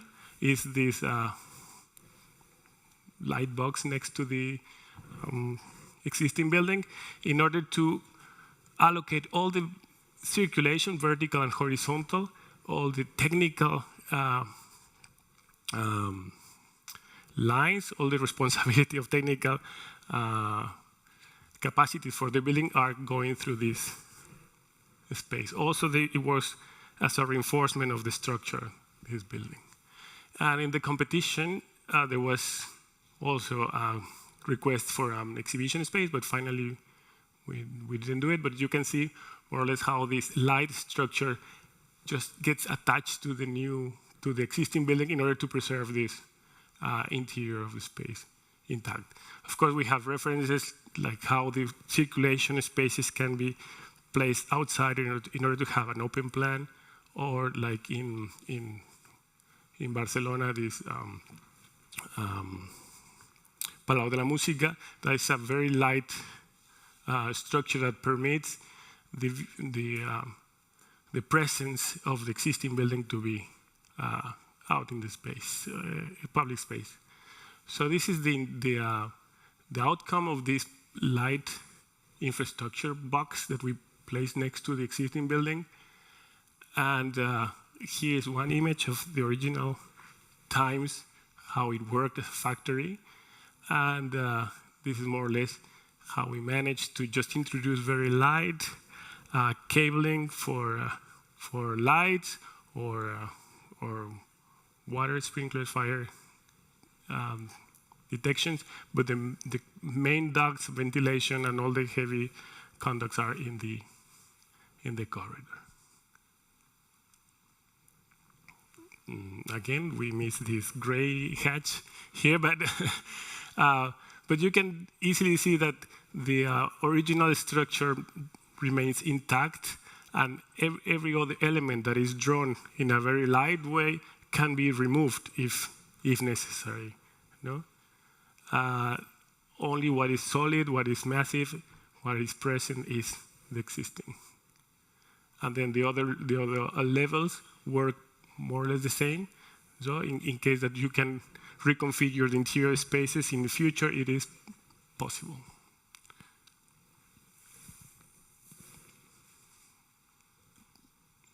And just a small detail that there's one area where we have housing for dwellings for visiting artists, and we decided not to touch, like in the ground floor, the existing structure. So we make always a gap between the new and the existing. Okay. Maybe I'm going too fast, but okay. So we move to Norway. This is your neighbor, so you probably know a little bit more Norway than myself, but this is a project that we did in collaboration with Mestres Bags and Mendoza Partida. We made a competition in 2016, okay, and Christiansen had this industrial port, and they were building, this is a very beautiful image, they were building the silos with a very advanced systems at that time with this climbing formwork that actually we used again in our intervention. But I wanted to come to this image. The original silo was designed by Cosmo Asland. They were very well-known and awarded architects because, as you will know, Norway wasn't always a rich country. Okay, so there was a time that authorities wanted to show the people that they were able to feed them, to maintain them. So it was important to make this like a monument so people can rely on their authorities. So they invest in architecture in order to show it. Actually, Corbusier mentioned that this has a very good qualities for modern and object form. The proportions, the grammar of the composition of the building was highlighted by known architects.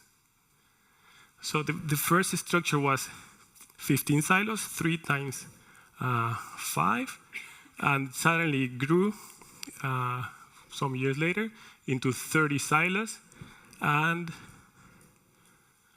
at the end they also completed the front part, the storage building. Okay, so this is the stage where we found when they launched the competition. It started. Christiansen wanted, like in Oslo, they wanted to create a new area, a new cultural hub, and they started with an opera house. It's very similar, the story like in Oslo. And there was an international competition for this Kilden opera house that ALA architects from Finland won. And it got built, and suddenly the municipality said, okay, we have an uncomfortable neighbor. What do we do with the silo? Of course, it's like it's been discussed here earlier, it's way cheaper and easier to demolish and to create a a new structure, and maybe with more freedom or more revenue or maybe more architecture interest. So there was a lot of discussion, so they went to, they decided to preserve the silo because of the collective memory of the place. Citizens were attached to this as a monument. It's listed. It has heritage values, especially in the shape, in the outside shape. And we received these plans in order to see what we will find. And there's these cylinders with 12-centimeter wall, okay, 4.5 diameter, and very few steel bars. I will talk about the structure a little bit later. The competition, they requested to not only to create a contemporary art museum inside the silo, but also to add a music school, an entrepreneur hub, and a hotel, and of course all the exterior spaces. What we wanted to show in this image is that we understood that contemporary art can be in different forms, but to hang a wall, to hang a frame, picture frame into a round wall is very difficult. So we wanted to create usable and functional infrastructure. So we added one volume that is, well, probably you see it there. So we follow the grammar of the existing bars. We see the warehouse bar, the silo bar, the new bar, and the school is also 2 bars. And then it's breaking down the scale into what it was proposed as a new urban tissue for the housing development that was already happening when we started the project. No? But not only the scale of the elements, but also the placement. We use this bar slightly moved. We shift it in order to create a new relation between the Hilden and the silo in a piazza here. And with this shift, with this displacement, we also created a more protected plaza from the sea winds, and more, lower scale related with the music school. Okay. And so you can see here in the picture, the addition is a little bit shy, like behind. But what I wanted to show with this picture is 3 operations that we did. The first floor, like in Ljubljana, that we opened up. Here again, we opened up the whole ground floor. So there is a direct permeability and connection with the ground floor inside. And then we have this art terrace at 20 meters, more or less, keeping the scale of the neighbors. And then we have a large, it's an event space. Now it's used as a restaurant, but it was meant to be a public event space for different uses. And the other operation was in this vertical original structure. We completely opened it towards the south, so natural light can get filtered into the interior. So the exterior interventions was, to our point of view, a little bit subtle. Actually, the competition jury said that we were missing the wow effect in our building, but we said that we didn't want to change the collective imagination of memory of the place. So there were very few. But what we changed by this addition was the activation of the public space, and by this opening, we activate also the ground floors. So there is a good, sorry. I already did a spoiler. Okay. Okay, here, so we activate the ground floor also as a public space, and there is a good relation between the art school and the art museum and the Kilden. Actually, the musicians from the opera house, they come and rehearse in those new venues, and because of the geometrical properties of these round shapes, sound moves in a very unexpected way. So that artists find this attractive and uncontrolled. So here you can see some of the exterior spaces. Of course, it's not finished. Some of the buildings are not completely finished, but the public space is becoming more and more appropriated. And continuing a little bit with the exterior, in our architecture approach, of course, we have a perspective from the urban point of view, how you read the volumes in terms of urban scale. But then when you get closer to the buildings, then there is a need to change the scale, to some tactile effects to the building. So we recover the original texture of how this front warehouse was built. So we managed to reveal this brickwork. And as you know, in contemporary art, openings are difficult to negotiate with art curators, so most of the openings were closed, but we wanted to leave a trace of where the openings were. But in the new building, the addition building, we wanted to play a little bit with the materiality and the texture, and also to combine the grain of this texture with the silo. And the rhythm that we created is not like one rhythm with these aluminum vertical elements, but we are changing them inside out in order to create a different rhythm and more variable space. I like to say that it's Bulleria flamenca rhythm. So it's not 1-2, 1-1-1, but it's a different way of layout the architecture or construction elements. And here is the relation of this new building of this new addition building with the music school that is wood, and again is relating with this scale and this rhythm, but with a different shape and a different color. But in terms of intervention, where we were bolder was in the interior. For us, it's very important when you create a museum to have an experience. But if you create a museum in a specific site, that this museum has a relation with the city outside. But if you also have not only the city and the program, but you have a pre-existence, it is very important that visitors or inhabitants experience how it is to inhabit or how it is to live inside a silo. So we decided to make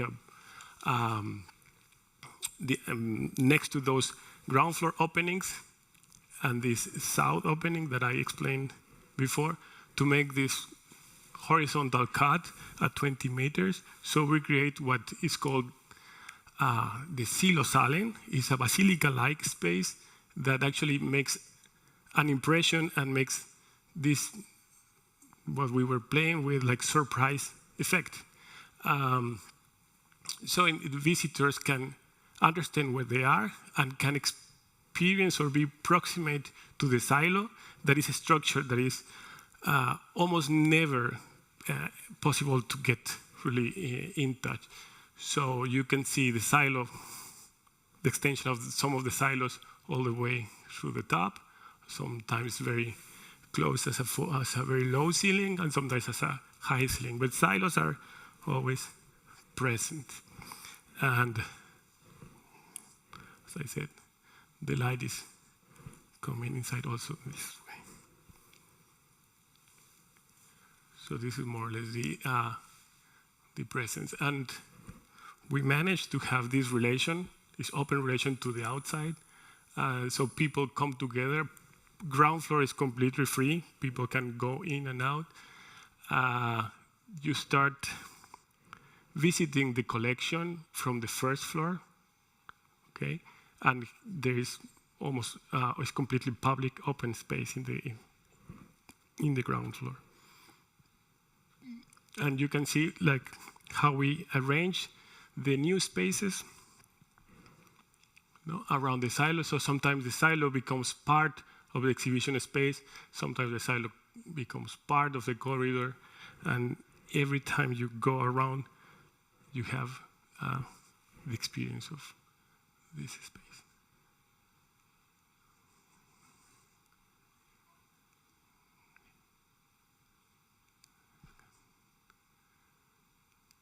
So there are many stories about this process. In this section, we can see that we were in the addition building. We were offering the client the possibility to have white box kind of space, so they can allocate different temporal exhibitions. But on the other hand, the silos are a permanent part of the exhibition space. So here are the white box spaces. And very important that we could negotiate a couple of openings towards the sea from the interior of the spaces. And another thing that we enjoyed and value a lot is to have this restoration of the pieces in one of the exhibition spaces as well. So from the corridor, you can also see people working on that. And the rooftop, it has this event space. It's completely protected from the wind, so people can actually have access to the terrace when weather is nice. So from the interior, we were advised by expert in restoring concrete, our concrete restorer, because in order to make a connection to the ground floor in vertical, we have to remove these cones. So we were, maybe we can plaster it and make it. We decided to leave the scar as it is. And so you can read the steel bars there. That was an art intervention of this expert, placing gold leaf on these steel bars. It was very nice. So we managed to have the main vertical circulation also inside the silo. So for us, was also was fun, was challenging to work with the silo also in a design level. Okay, but the biggest challenge was the structure. Okay, we came out with the idea in the competition to understand these 30 silos as one unique volume, like honeycomb-like box, that you can make these cuts, these Boolean operations, and they can hold. So we emptied the inside, we cut at 20 meters, and we just made some remaining half silos going to the ground, so there would be the legs, let's say. And then, of course, we know that concrete works in compression, but then in traction, we need to rely on steel. And one thing that we found out when we did the scanning, 3D scanning of the building, once we started the design process, was that half of the building has no or very few steel bars. So we have to recalculate the whole strategy. But the main idea at the beginning was to just place some diaphragmatic structures in those places where traction was needed to be reinforced. Okay, so this is a very special moment on the construction when we decided to cut instead of isolating in the inside, like the former presentation, we decided to isolate in the outside, because from the urban point of view and the memory of the silo was wide, originally wide, and from the distance you don't see this 40 centimeters thickness offset of isolation. And the cylinders were not stable themselves, So we had to build, let's say, another structure, like embracing a structure next to the silos in order to be held. And there was one moment that when we did this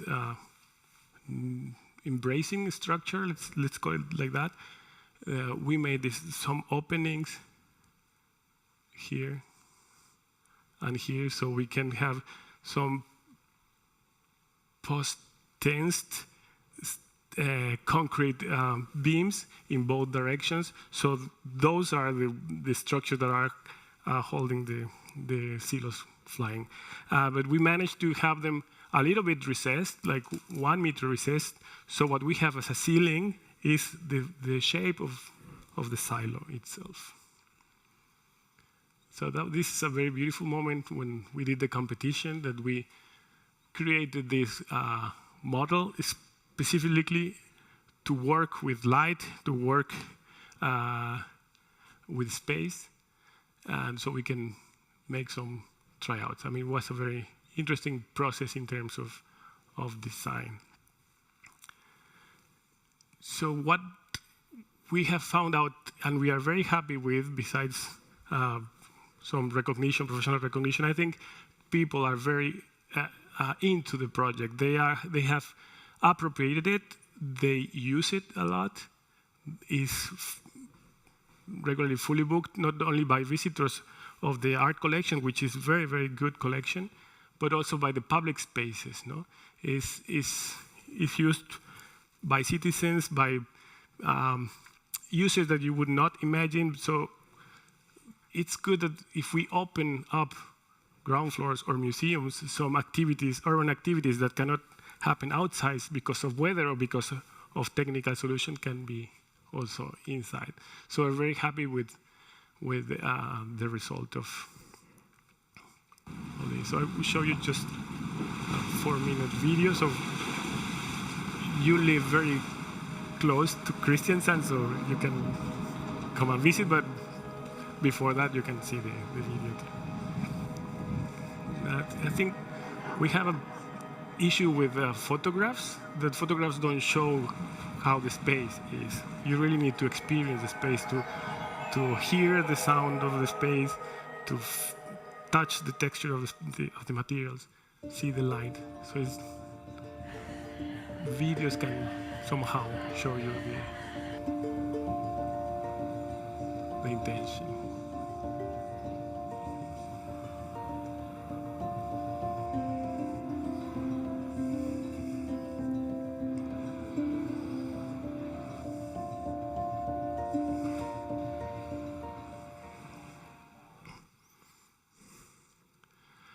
And well, thank you very much. This is the presentation that I prepared. Probably I missed half of it because I was very fast, but please feel free to ask any question. Thank you very much.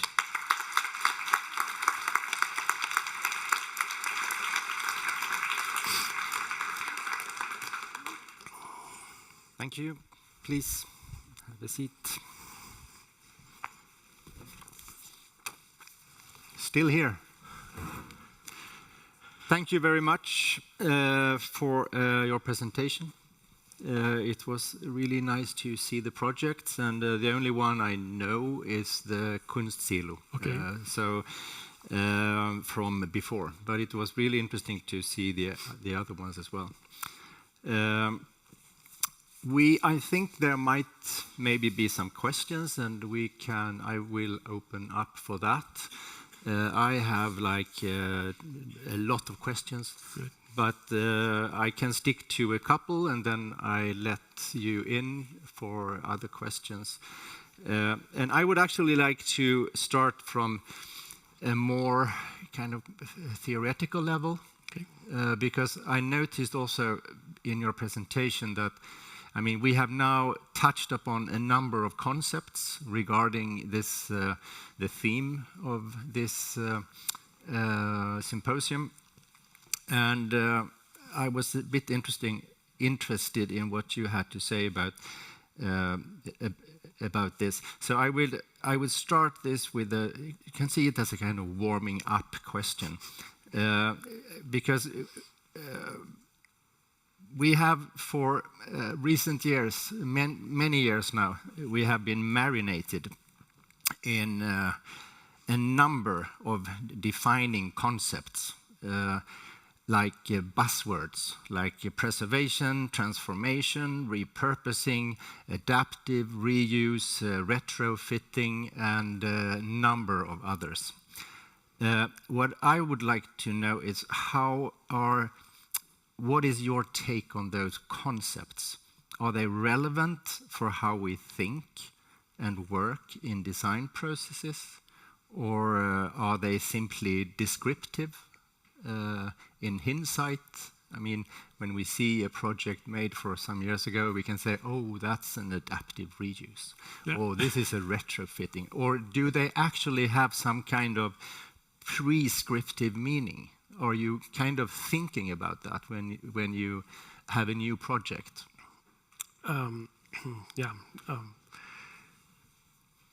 We try to come from with no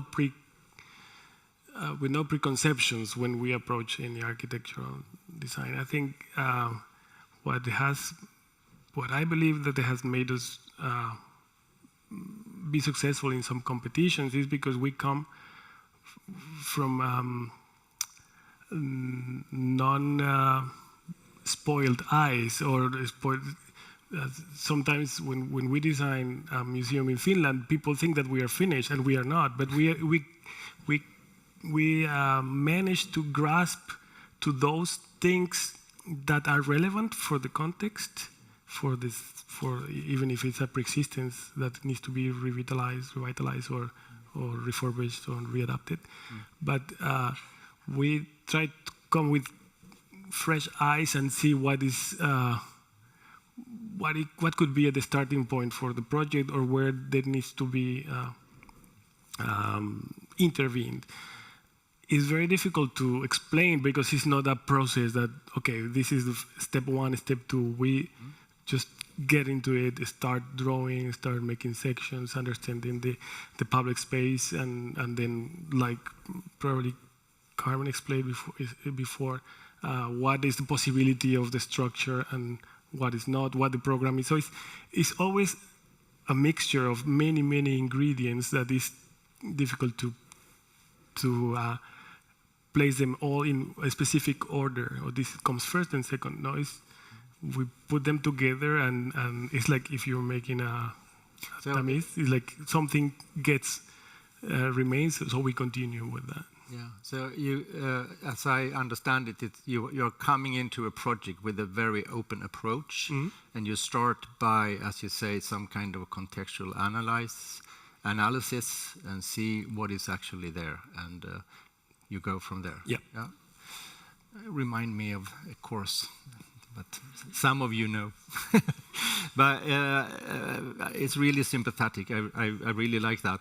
But I mean, still we are in an academic facility. Okay. I know you're teaching as well. So normally when we do projects, we have an idea about conceptualizing, and at least afterwards to understand what did we do.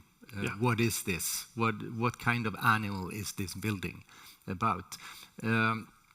And from what I could see, you are having a kind of an approach when you see it. It might be this very open one. Would you agree? I mean, or are you having some kind of method in your practice?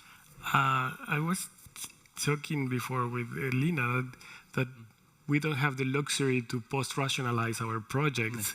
We stop, finish one, if you call it finished, and then you start another one, and then we are invited to one of these conferences, and so we have to put them together. No? I am really jealous of those practices that combine the same topic or field of working in teaching and in practice. In our case, it's very, very difficult to match, because we have been lucky in getting commissions that are not taught in school now. No, so what we want to show or offer to students is this approach, to read what are the values of the preexistences are. It could be just open side, it could be a house, or it could be something else. Actually, continuing on that theme, since we are in an academic facility and we have some students here. Okay. So I thought it would be interesting exactly on that note, because we are developing in the schools of architecture since, many years ago, it was all about preservation and conservation, cultural conservation and so. But recent decade or so, we have been developing towards these vast concepts of transformation, adaptive reuse, and so forth. Do you find it in any way? Do you need a special training to do those things, or would you say that we always work as architects? And can you see any difference in the way you approach a project of kind of a new building, a kind of virgin building? You just make a building in a site that is just cleared, or this kind of projects that you have been showing now in training? In training. Yeah. Can you see any kind of? Is there a need for that? I would love to have that training before approaching those projects, because, but in a way, then you make bold proposals, and they are attracted by somebody in the jury, and then you get, because all the projects that we do is public competitions. As you know, we have a foreign background, so it's very difficult to rely on our social network, because we have been building that very recently. So we saw the fact of living in Europe a good possibility for us to be able to access to these competitions, and to have a fair competition with a fair ground for getting to those commissions like anybody else. What we have seen in our practice that it's not that we are changing, but also the request of the competitions are changing. I mean, we live in Barcelona, and Barcelona is very active and is very dense already. So if there is a need of a public infrastructure, a public building, it's more common to reuse, revitalize an existing building than to create a new one. I think Carmen also explained it before. In Spain, we are very used to, especially in cities that are very dense, that you relate with preexistences. But what I recommend is to start with small projects and get more experience and go like that. It's because otherwise you just get run by the wave, and then you rely on probably how fast you run and not how much you know. And but yeah, with years, there was, I think the Slovenian project was in 2008 when we won the competition, and it got built 3 years ago, 2023. So it's a lot of years. We have children and families in between. So from that point, we realized that there was a change. So we in order to apply for a competition, you have to provide a certain expertise or curriculum. So we have been building up also in that. So if they request reuse, then we phrase it as reuse, because those buildings are not just one strategy or one operation. It's complex. There are many operations involved. But yeah, you need training, and I think school is a very good place for that. In our teaching experience, Mara is teaching in master's degree, and mostly they are doing use, and it changes probably the program or the site, but there's always this in there. So it's there, and I think it's very important. I think so too. I would like to open up if there are any questions about this lecture or the buildings presented. Anyone? Yeah. I would like to say thank you for showing these beautiful projects with an enormous precision in any case, not depending on which country or which context or situation you are working. I'm very impressed. I wanted to ask you a reflection about your firm, your office. In general, those commissions, those buildings are given to large architectural firms. What I understand is your company rather small. And can you tell us how necessary is actually being a company of 50 or 100 or 200 architects? In the context of Sweden, is generally almost put as a request that for participating to a little bit larger scale projects, you need to show that you've been building like some museums or some schools or some in the last 5 years or something. You've been working for 15, 20 years and succeeded some jewels. And your company is very successful. The results, I think we can all agree, they are at really high level. How necessary is for an architecture firm to be a big office to reach this high level of architecture? Well, this is a loaded question. Well, it depends. I mean, I think you need muscle. And sometimes it comes with people, sometimes it comes with experience, because you have to manage resources, people, and well, many requests, many variables. In our experience, what we have done is with a very, well, you know, the very small office. With the largest we have been is 12 when we're doing one project in Santander. I think it's 12 people is enough to develop one project. But if you have 5 projects, probably you need 50 people at the same time. But I think it's not necessary, because in order to organize people, I find myself sometimes I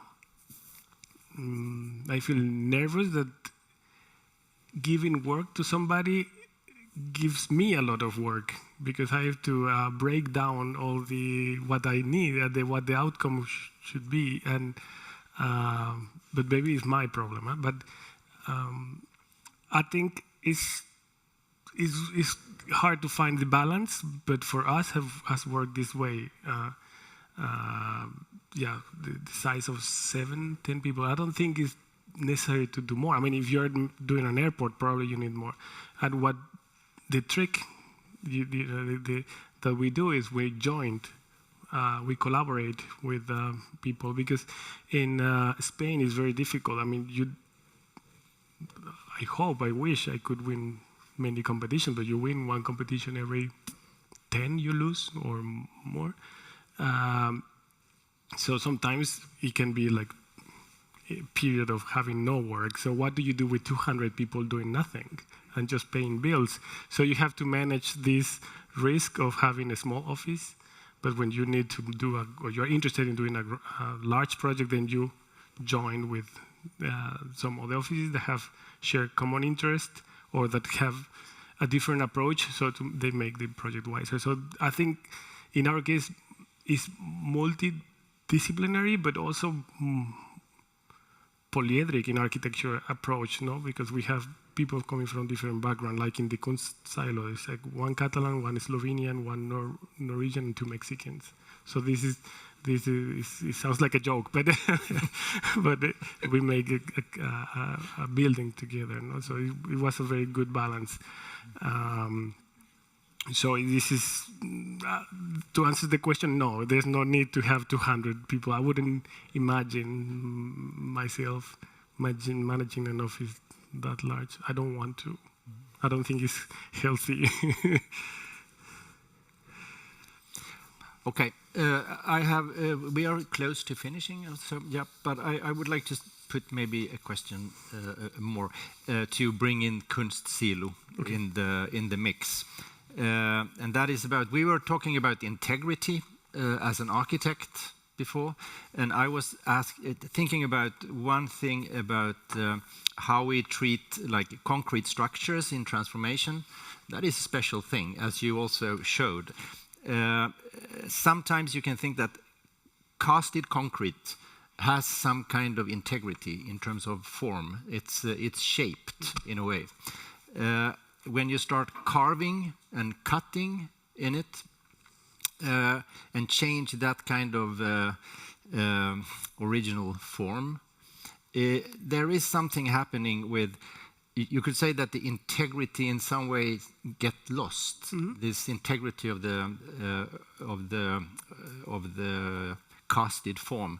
Is that something you discuss or think about? Yeah. So, yeah. Yeah. Could you tell a bit about that? Yeah. In order to come out with a proposal, we made 20 or 25 operations. I think that's something I like about concrete, that you're playing with geometry, that if it stands itself, and the shape is responsible also for the structure, for holding the architecture. You're shaped, but you also build. It's a different way, and we are very familiar to that. I wish concrete was a green material. Suddenly, would be very nice. But yeah, making incisions, making perforation, it is a change of the idea. The operation we did at the beginning, we tried to come from the structural point of view, where to cut and how to solve it. But suddenly we found out that it was different. But yeah, there was a lot of discussion. We tried to do clean cuts, even though we are very happy doing diagonals and inclined geometries.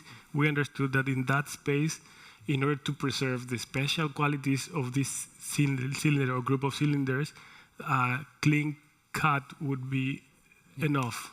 So when you work in interventions, it's very difficult. It's easy to start, but it's difficult where to stop. Because where is the hand of the architect or the architecture intervention? So you have to be a little bit more respectful or understand what is the meaning of the operation you are doing. In our case, we understood that geometry was in a more abstract and simple way, and the decision was where to make that cut. So we interconnect. We make these visual interconnections in the ground floor only, in the second floor, the third floor, fourth floor, up there. So since we understand concrete, as you mentioned, we try to understand that every geometrical decision or incision was also in that direction. Yep. So it was a special and a structure consequence. I think you can actually see it, because it's because you can go different ways. You can also say, we don't care. This will be a new space. We will use what's there, and we will shape it as we want, because that will stand for a long time as well, and so forth. But I think in this case, I think you made a majestic gesture of this place. It's quite monumental, but still very graceful. And I think that is not easy to achieve in this very, very big concrete building. And I think that might be about exactly that, because you give back some kind of integrity just by not tampering with it in some funny way. It's really clear cuts, and it's, good work, I would say. It's fine. So maybe I have to stop there, even though I would like to continue. But thank you very much. No, thank you, now. everyone. Thank you. Thank you.